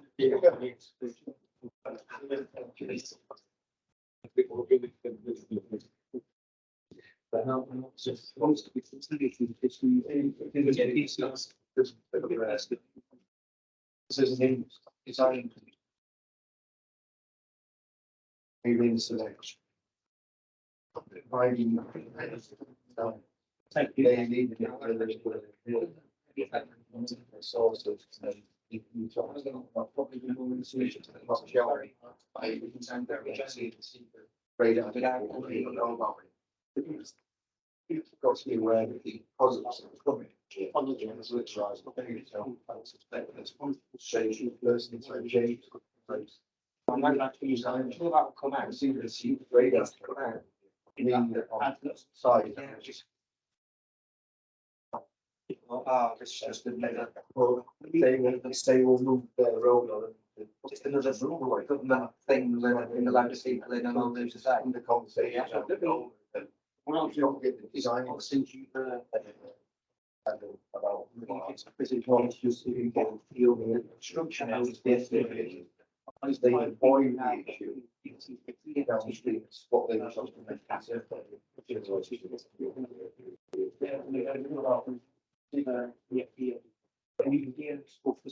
Design says the next stage of design of the here and that. I would say 3 or 4 years. It's only 2 months.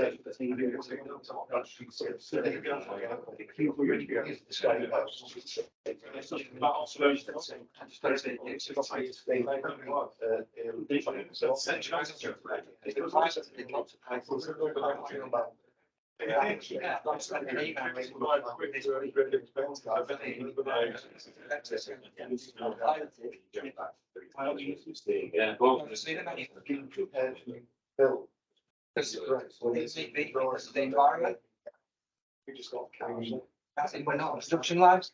If we're on a production line, we definitely use it. The thing is, production. And which is where you make the decisions. Then capture some of the things. I am not and I've just contemplated and gathered. yeah, I was thinking if you are obviously. I've seen anything since 21. On the back. You start off on the It's not. I'll look at it.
process that they've been going through.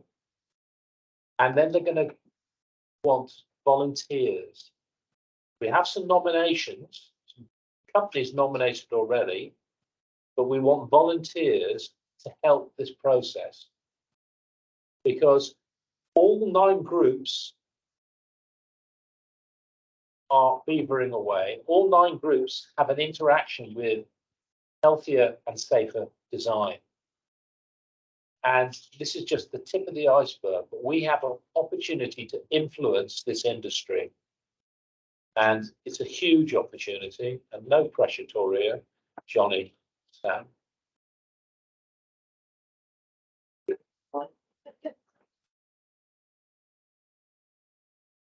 We've kind of gone through some of the initial slides already that you've just talked about. Yeah, but you're going to reinforce. We're a little bit behind anyway, are we? So I will. Hi everyone. So yeah, it's a joint effort. There'll be 3 of us presenting today. So yeah, the group was formed 3-4 years ago, and then last year some additional members joined, designers, some people in this room, some specialist contractors in terms of traffic management, signals, for example, joined the group. So it's a really diverse group, which is great. I'm going to go on the next slide, please. Yeah. Before anyone says anything, I know this image doesn't have edge protection, or I appreciate it. It's a background that we used from the previous group stuff, but yeah, it's been commented on, don't worry.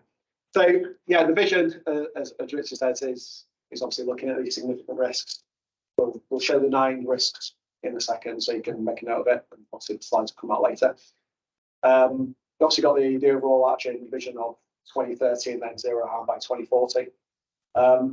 Ultimately, though, the reason for the group really is because when Richard presented data of accident data, we're just doing it's the same types of accidents of where we're injuring and killing people. Ultimately, we're still getting hit and stats, plant is still rolling over, incursions, people getting squashed by plant on site. It's the same thing, so we've got to do something a bit different. That's really in a nutshell, why the group's set up. Next, please. These are the members. There's around 30 members. They're the types of companies that are involved: contractors, specialists, designers, and you can see the people bottom right from National Highways, Mel and Barry and Richard here. Next, please. I'm not going to go into loads of detail with the hierarchy of control here, because I appreciate a lot of us are principal designers in our roles, and that's why I'm in this group anyway. The key takeaway from this slide is that we're looking above the line. Ultimately, with hierarchy of control, elimination being the priority, and it's about the significant risk. So it's not the run-of-the-mill risk. We are purely focusing on these 9 significant risks. And as designers, we have a lot of influence on the design. People talked previously about having enough room to actually build things in the first place, challenging the client in terms of program, etc. So we're definitely concentrating above the line. So bear that in mind on the next bit. Next, please, thanks. Some examples really. So things below the line are rules, policies, education, training, paperwork. Let's not really think about that at the minute. Let's look at above the line. So innovations that we've got from different clients that we're working with, or can bring into National Highways and our schemes, automation, simplification. There's various examples we can show as we run through this, but we are purely focusing above the line here. Yeah.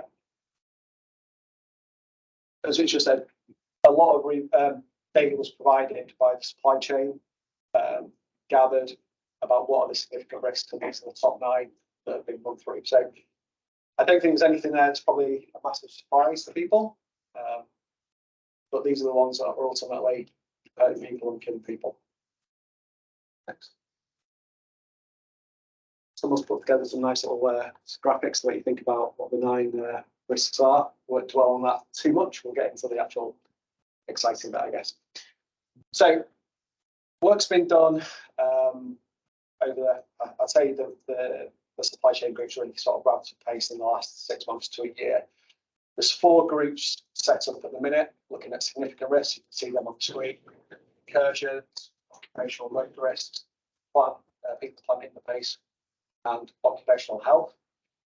Those groups mainly consist of contractors, but they do have input from the designers in the group as well, which is good when they're doing their analysis and things like that.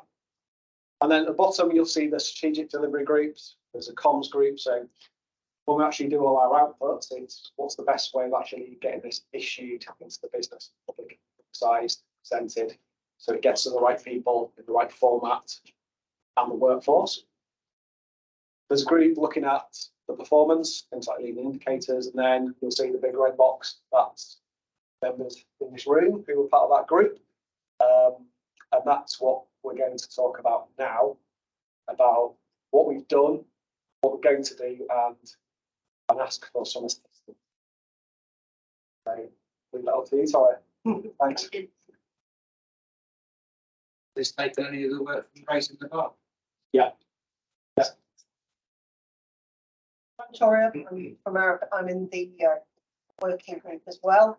So currently got these representatives in the working group, and we've been putting together how we're going to focus initially on one of those risks, those significant risks. So our group has a vision.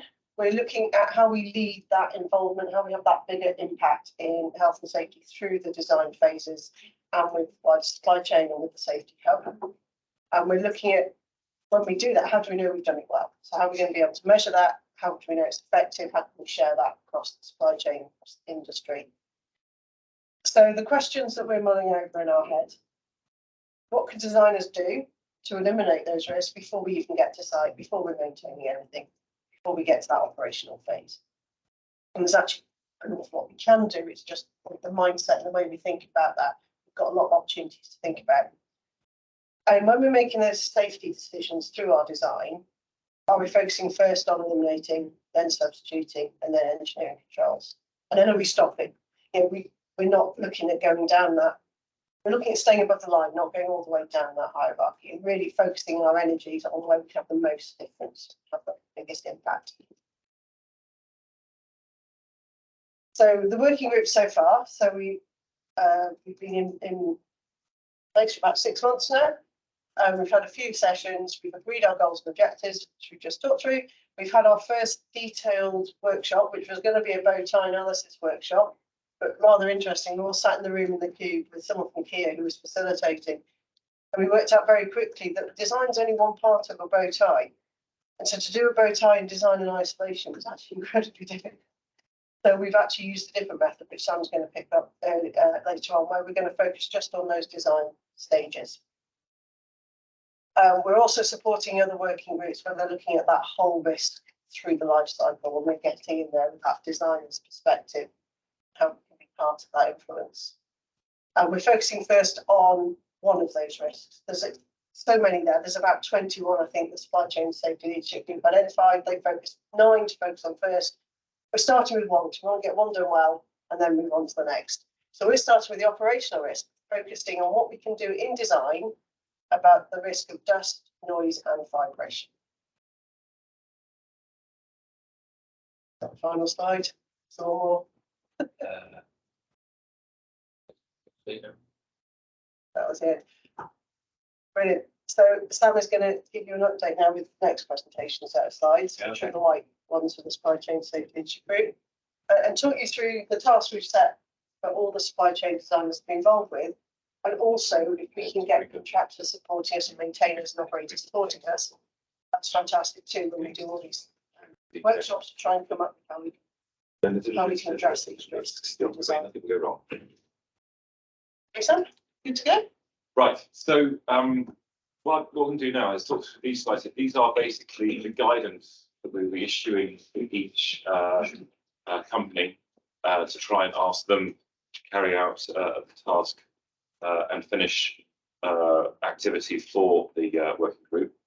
So what we're going to do is I'm going to talk through the structure through, and if there's anything that could be done better, you are welcome to challenge me and give me feedback, and I can go away and improve them. So it's an interactive section. There is, and there's even more so, because at slide 6 I'm going to stop to bring up the actual matrix that we're populating. Doug doesn't even know this yet. He's finding out for the first time now. I'm going to ask him to navigate his way through that. So Doug can't navigate his way through it. then there's something that I need to do better. So this is genuine. It is genuinely for the first time. Doug did not know about this. He's not been pre-warned or pre-formed at all. So it's not been set up. So yes, we are part of Healthier and Safer Design Working Group. And we would like to create some tasks for the Principal Design Working Group to create some task and finish groups. What we're going to ask the Principal Design Working Group to do is to populate a matrix that describes how design could apply principal prevention for a given hazardous activity with potential harm arising from vibration, noise, dust hazards only. Okay, so we're looking at specific activity categories. We're only focusing on vibration, noise, and dust. Why are we focusing on vibration, noise, and dust? Because there's three of those hazards often arise at the same time, the same activity. Think about breaking, crashing rock. There's often noise, there's vibration, there's dust arising at the same time.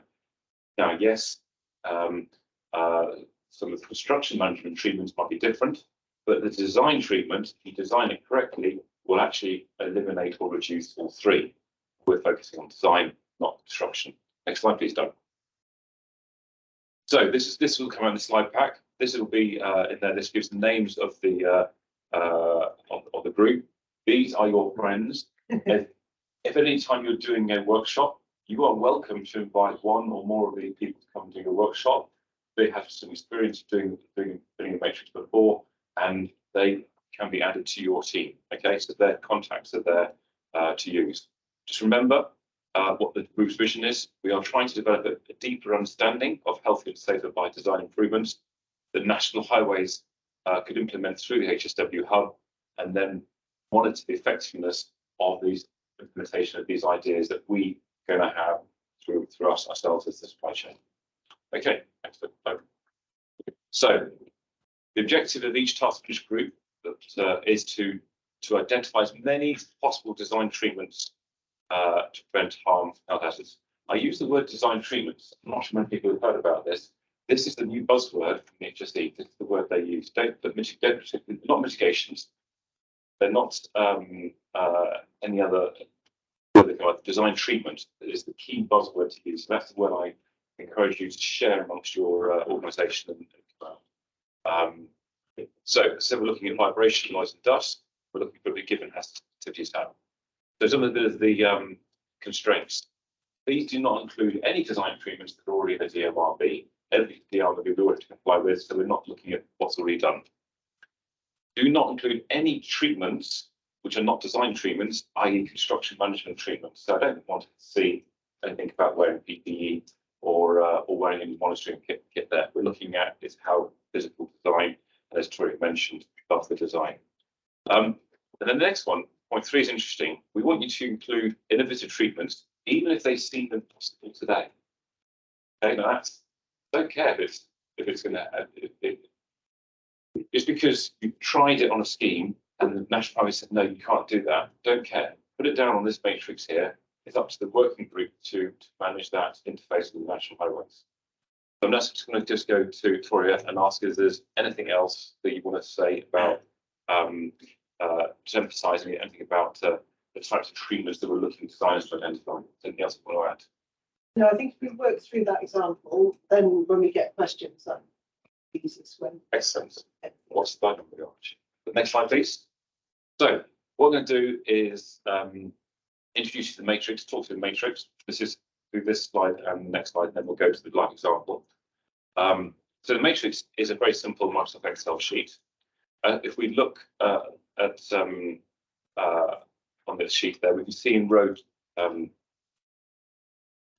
first mistake already, it's row 1, colours in purple, which has, row 2 is the purple one there, which has the CDM 2015 principal prevention.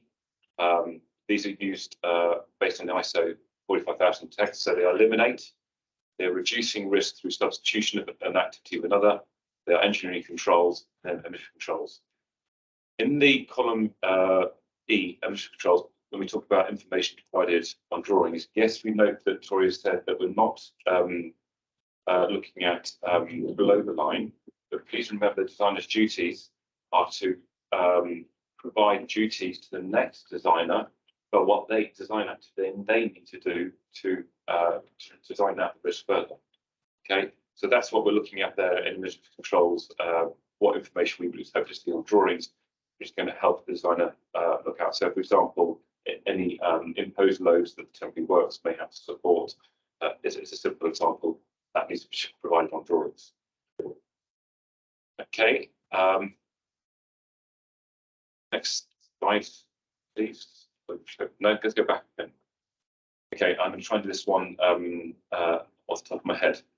So the next slide has the description. If you look down column A has in cells rows 3, 4, 5, it has the detailed hazard activity, and the cell below that is where we actually describe hazard activity title. Okay, and across row 1 at the top, which says the health hazard, you have the vibration, noise, and dust categories on there. And notice at the top of the screen, this little square with a negative sign in there. That's a grouping facility in Excel, which groups columns together, which can expand and collapse the spreadsheet. We will show an example in a few moments. Okay, next slide, Doug. So imagine holding on that slide. So process. In cell A6, the yellow cell on the side, first thing we'll do is invite you to review, amend, and develop as you want the detailed hazard activity descriptions. You can choose those descriptions, your choice. All I ask is you separate the description by a comma. This will enable future data management, data analysis of what's going on. Then the next step is to ungroup the columns, the health hazards, the principal prevention categories we've seen. And then all I want you to do is to insert a description of the treatment a design could apply for each of the health hazards within the relevant treatment category. So when doing this, it's really important that we ask you to write in bold the detailed hazard activity description, insert a comma, and then write the design treatment. And the reason is because there could be multiple hazardous activities, and the design treatments could be very specific to that specific activity. We'll see the example soon. So Doug, can you close out that presentation? And let's go through, show the Excel spreadsheet.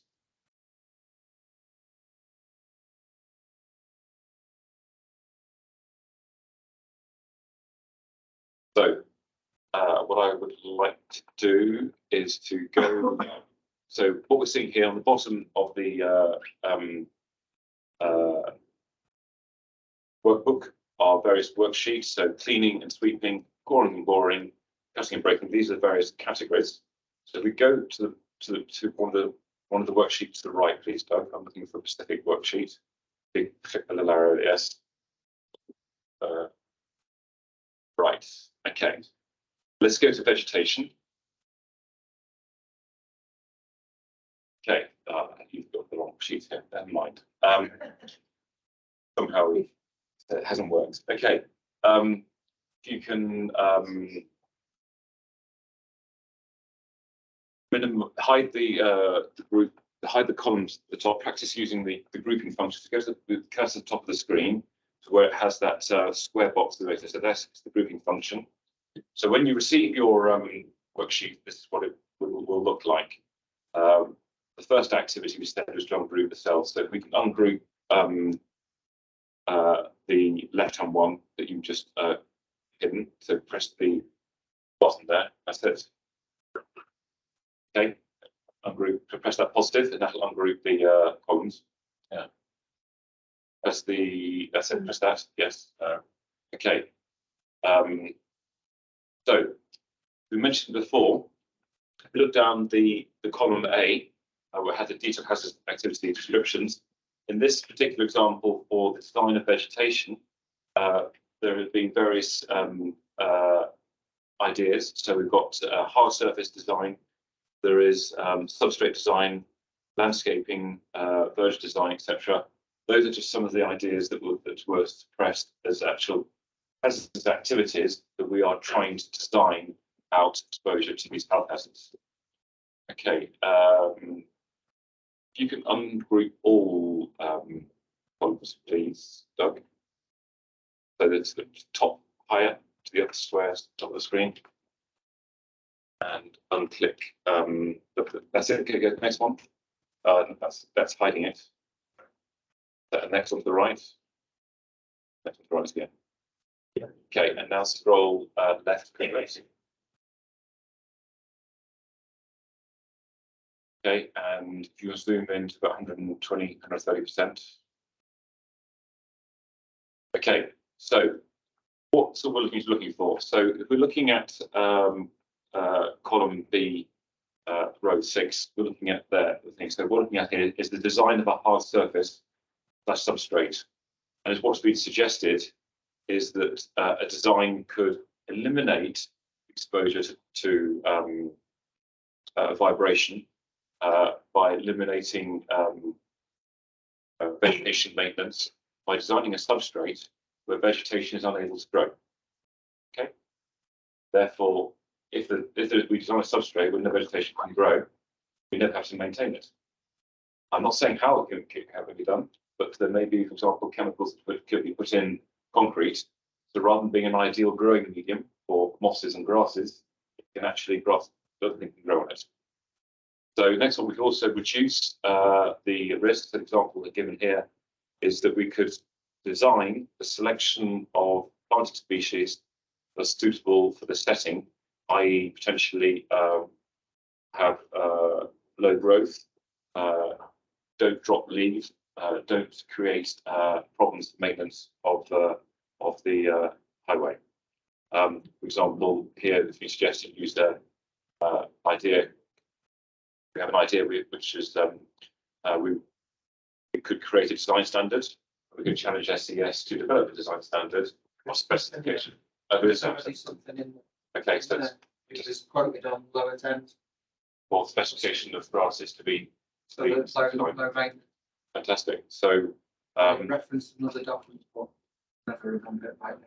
But that was an idea. So what the idea is if you come up with an idea, you can put that idea down there that we could create a design standard.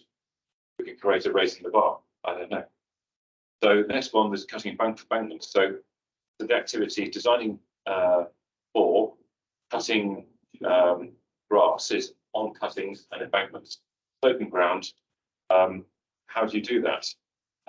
So one solution could be we could design the engineering control of an access track on a level where remotely operated vegetation maintenance plant can drive down the track and cut the grass without having people having to use strimmers on banks, etc. That is one option. There are many ways about that, but that is one idea to do that. So designed for an access track, therefore allowing in-cab equipment to cut and maintain vegetation. That's just an idea.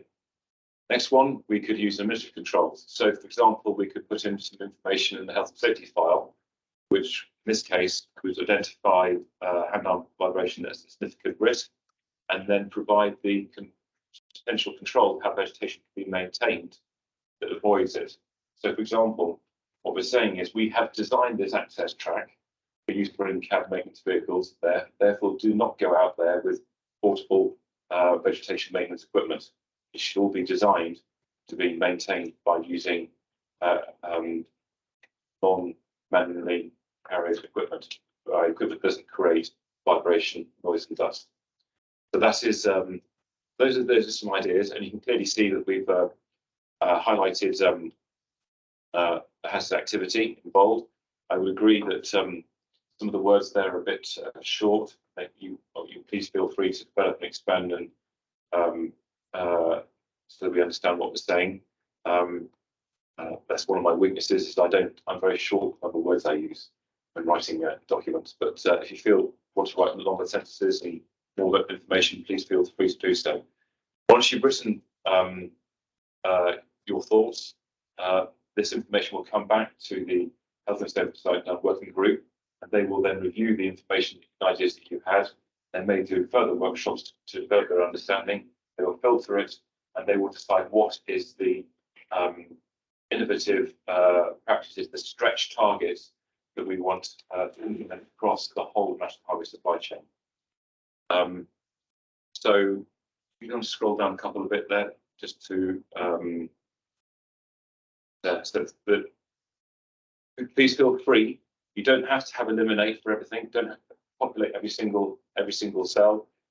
You just brain dump your ideas. Okay, I'm trying to make it as easy as possible for everybody here. So if that was a sufficient submission, that is absolutely fine. Okay. Right. What I'm going to do now is pause. Does anybody have any questions on the actual operation of the spreadsheet before I go back to the presentation? So any questions on how we're hoping to have the spreadsheet filled? One question on Teams. Fantastic. So if you want to, Martin, You want to speak, Martin? Share your question. Yeah, it's I get what you're trying to get at, but that first one that you were looking at, where you're looking at the vibration, I'm assuming it's attached to house around strimming and mowing. But it's not clear either in the detailed hazardous activity or in the description of the elimination that is what you're doing. So I think we just need to put a bit more information in there as to how it all works together. So this is designed for vegetation. So when we're designing vegetation, I've got that, but it's for an operation that's later on, either in construction or maintenance that you're trying to eliminate, and it's not clear how that all works together. So in this case, yes, I do agree with you that the words, as I did say, the words I've used are a bit short. So I just put down planting. So we could call it planting design for reduced hazards during maintenance. Correct. Most of the hazards we're looking for are actually, in this particular case, with vegetation, they are relating to maintenance. But it's very little exposure to dust, noise, and vibration during construction, except one could argue actual the equipment that's used to plant vegetation itself. So if we're asking people to go and stand on a slope and plant trees using a hand auger, that would not be very sensible. We should be designing the planting so that we would eliminate the use of manual planting activities. Everything should be done from. Yeah, so I think you need to be putting in, if that's what you're eliminating is that hand auger, then I think you just need to be putting that in there somewhere. Yeah. Just to make it clearer, because this is going to be picked up by others that may not understand that connection. I think you're totally right. There's not enough words in the cells that in the examples provided, and I would encourage people who are populating this to put in more words to help communicate the issue they're trying to address and how they believe that the design can actually address that issue. Yeah, thanks. So yes, I do agree with you, Martin. Totally. Thank you for that comment. Okay, let's get back to the presentation, please, Doug, and we'll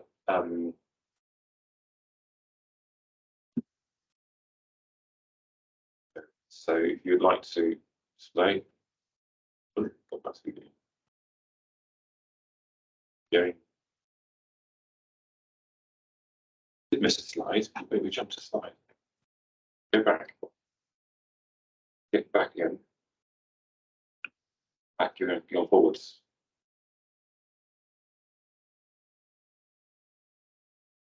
Moving forwards. Backwards, backwards, backwards, backwards, backwards. Just one more. Right. Yeah, this slide, we jumped this slide. I apologize. So when I was describing the matrix, there is 2 slides besides the matrix. So I do apologize why the presentation didn't quite flow, but here it clearly shows in column A the detailed hazard activities we want to try and consider when designing them out. Please add as much information as you want. There may be a an idea. So I just had a blue sky moment. When writing your activities, if you want, you could just write a number or a letter beforehand, so 1, and then maybe you can use that number 1 to transfer into the cells to write your design treatment, because otherwise you might sort of take a lot of space in a cell rewriting the detailed hazard activity. That might be a solution. Okay, and then as I said before, I did get it right. The row 1 at the top was the health hazards. Okay, next slide, please. That was the slide. So they're trying to talk about. Next slide, please. Next slide again. So this is what we've just seen in a real life example. That slide there, so you get that example of an example in the guidance note. Okay, next slide, please. Okay, and in the guidance note, we also get a more completed example, which shows that you do not have to fill every single box. You just fill what is comes out of your brainstorming event. Next slide, please, Doug. Okay, so I'm going to hand this back to Johnny now to talk about who we're going to do what, and seek your support to volunteer. Thanks, Johnny. Okay, so we looked at the attendance list of this group and we've gone through allocated, volunteered, I guess is the phrase maybe, against the different activities where we think noise, dust, vibration will be affected. I'll come back onto the allocation in a minute because I'll let you have a look at that and see if you're there, your name's on the list. So if I just concentrate on piling, for example, Ramble, that's the organisation I work for. So this is how I envisage it working. Similar to the example we've shown with the vegetation. With the piling, what I'm going to do is set up the workshop, 2-hour workshop with people within Ramble and the geotechnical team, and it'll be a mixture of grades and experience from assistants through to sort of technical directors, probably 3 or 4 of us. We'll probably invite a sub-consultant and also maybe a piling contractor that we work with to come and give us some advice from a contractor's sort of knowledge. And we will sort of brainstorm and populate the tab solely attributed to piling. That's how I envisage it working. So, like I say, it's probably an 2-hour workshop, and then we'll probably tidy it up, spreadsheet, so it's in presentable format. It'll just be kind of brainstorming in that session. And then the idea is that I then send that to the group, the chair of the group, Ian, which you'll see his details in a minute, in 5 or 6 weeks' time. So that's how I envision it doing. You may do it differently, but have a think about that. In terms of allocation, for people in the room and on the call, if your company is not there, then get in touch. If you want to get involved, then have a look at the allocations. You may need some agreement from the powers above in your business to support this. Get agreement for that, so that's understandable. And also, if, for example, you don't think you have the skills, knowledge, experience there to look at the activity that you've been allocated, then let us know and we can do some swaps. But have a review, have a look at it, see if you think it's applicable. A lot of us work for multidisciplinary consultancy, so I expect that you will find people in your business who can help, and obviously contractors get involved as well. So that's the allocation. If you go on to the next slide, please, Doug. Johnny, before who's made that allocation? We have, as a group. The working group. It's a suggestion. Oh, right. Okay. I thought somebody had agreed it. Yeah, fishbowl fight. Don't have a problem there, fishbowl fight. Next. So, you've got planing there. Is that a joinery or road planing? Road planing. Road planing. Yeah. Yeah. So, in terms of timings, this is the last slide. So, when this comes out, the slides, or if you've made note of it already, then if you can have a think about that, see if there's any swaps you need to do, if you're best placed to do that activity. And if you get back to us, said by the end of next week, be nice. I think that's achievable. And then the actual matrix population itself within the next 5-6 weeks, if you can have a fill that and then return it back to you and us, as in the design group, and we will populate it all together, sense check it, and then we'll take it from there. Go back Does that make sense? Yeah, so you've got the time scale. Is there anything that generates noise, dust, vibration you feel is missing there?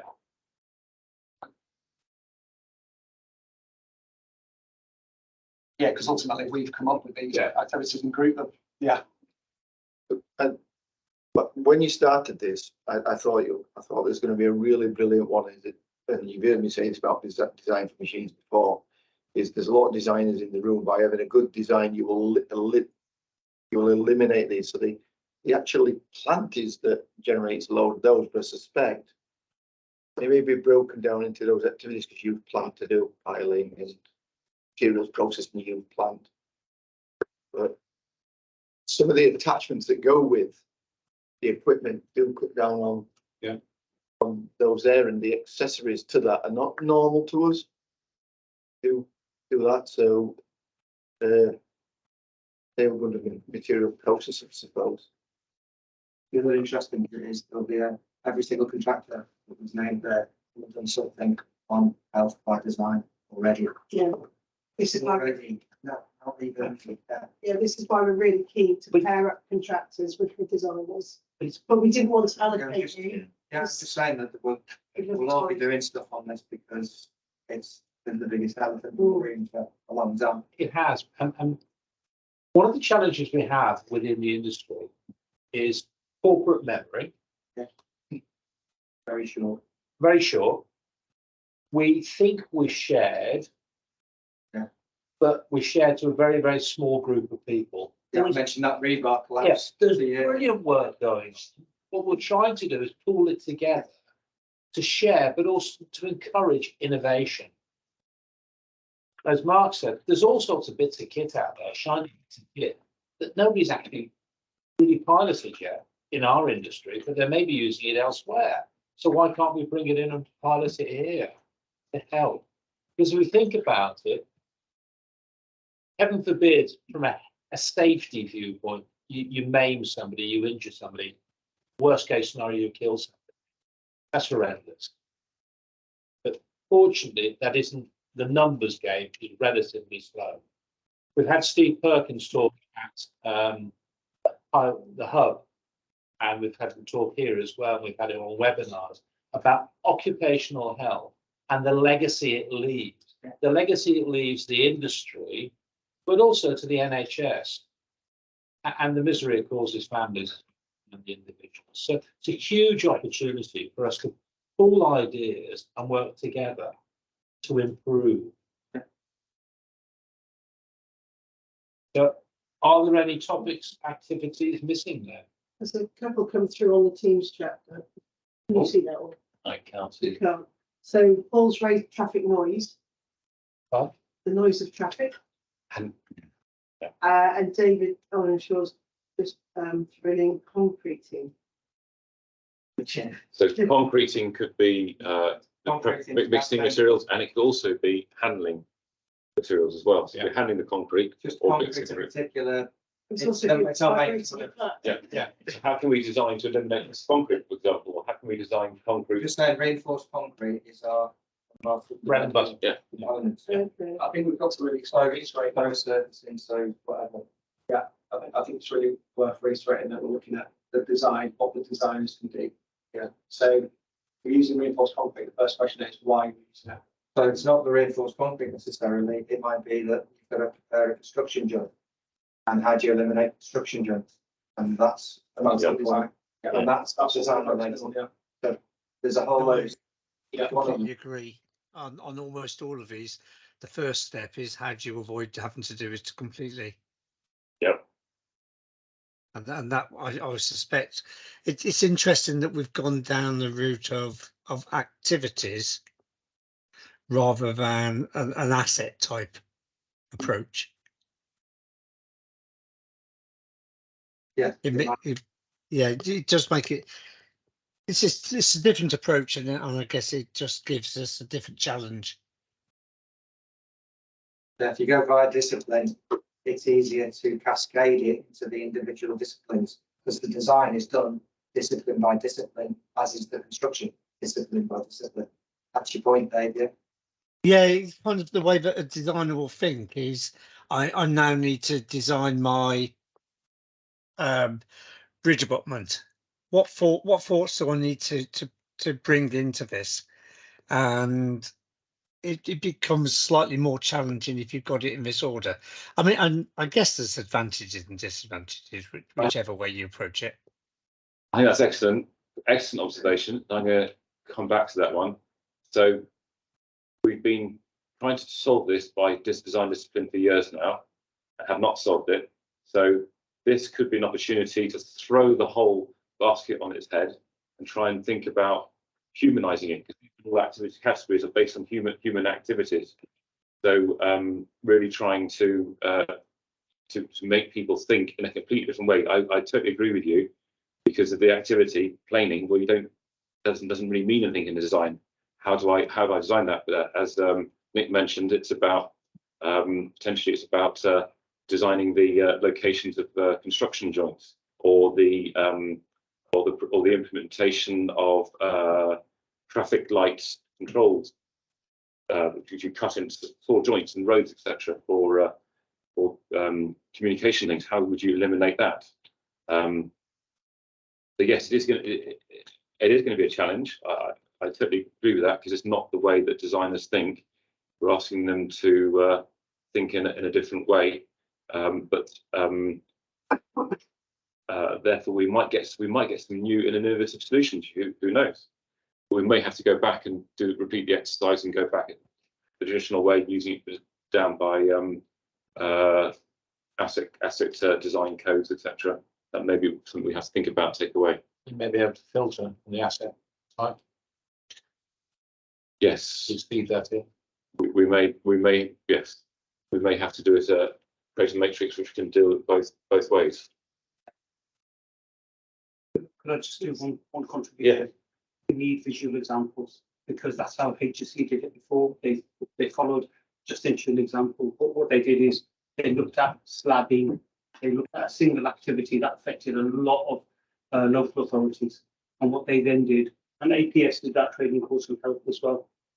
So they gave examples of good design, bad design, to give the designer a chance. Yeah. And the digital part of actually doing health by design and how components come together, to see a weighting of where does it create dust, where do you have dust, and which is discovering safety. That's where they're doing it, is actually visualizing what the weighting of dust, noise and vibration is with every activity and component.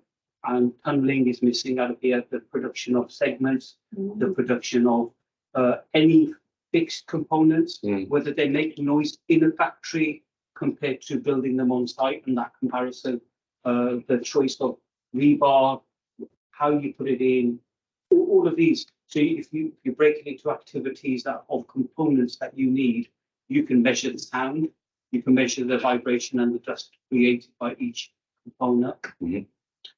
Yeah, I think you a really good valid point there. Have images or even technical drawing details. It's a technical drawing detail which someone has designed, inverted commas, rebar cages for piers of bridges, which the design means that there is no dust, vibration or noise arising from the assembly of the rebar cage on site.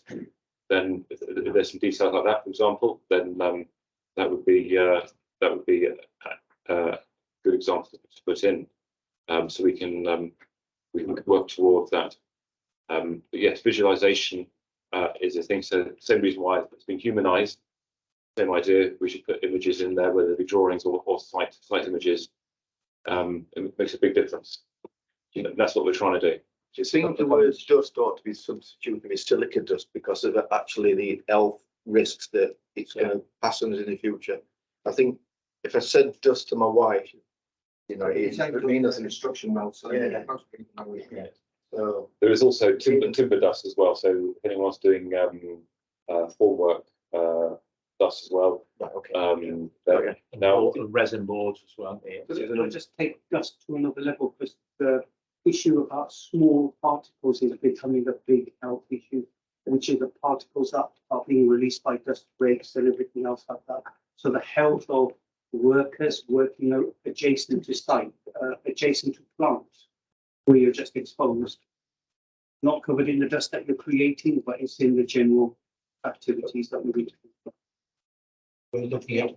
Just to summarise, there's been some really great discussions going on here to get us all started. It is a start point. This is going to go on for a long time. We've got 9 more or 8 more significant risks plus the rest coming forward in time. And I can see a lot of this looping back as we go forward. If we could probably come to a close there, because I know we're running out of time, but say we'll send out a pack probably tomorrow, just finishing off today, that will have the slides that Sam's just shown you, and it will have a little bit of the request going out that, you know, could each of the supply chain, you know, the request is, if you can you please support this, working together across the supply chain on behalf of National Highways, you know, to see if we can start improving our designs to eliminate and reduce some of the dust, noise and vibration exposure. And accepting this as a start point, just keep going. Yeah, that's the plan. But thank you all for your consideration. And if those topics don't sit well with the activities your organisation do, you know, please contact someone else, see if they can swap or get involved by speaking to a different group. And if you're not listed on there, please put your hand. And then we can ask Paul to do it if nobody else can do it.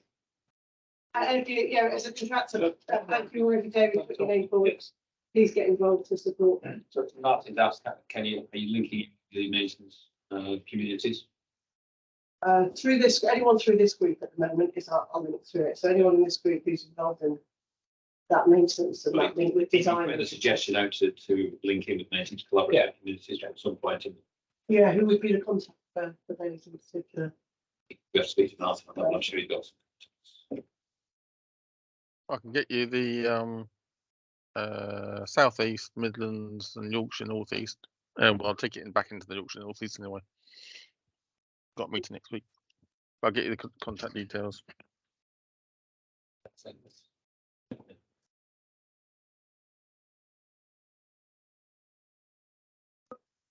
Yeah.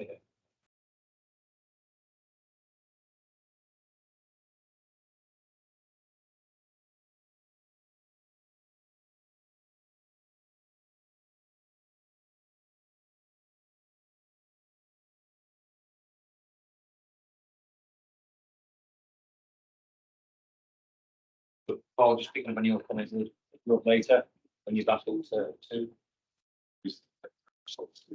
I also leave 2 laptops. Yeah.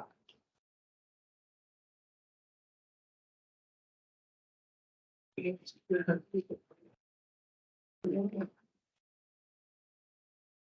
want to give me a hand to this? No,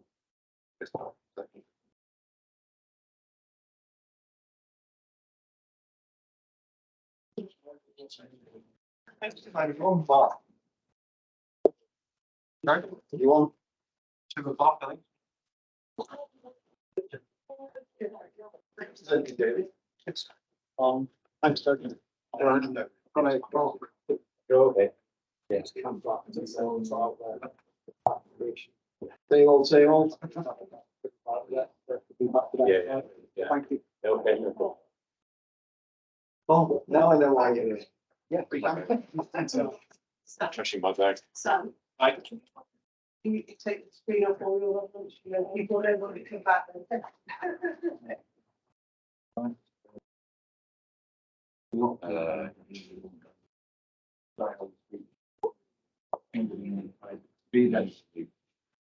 Because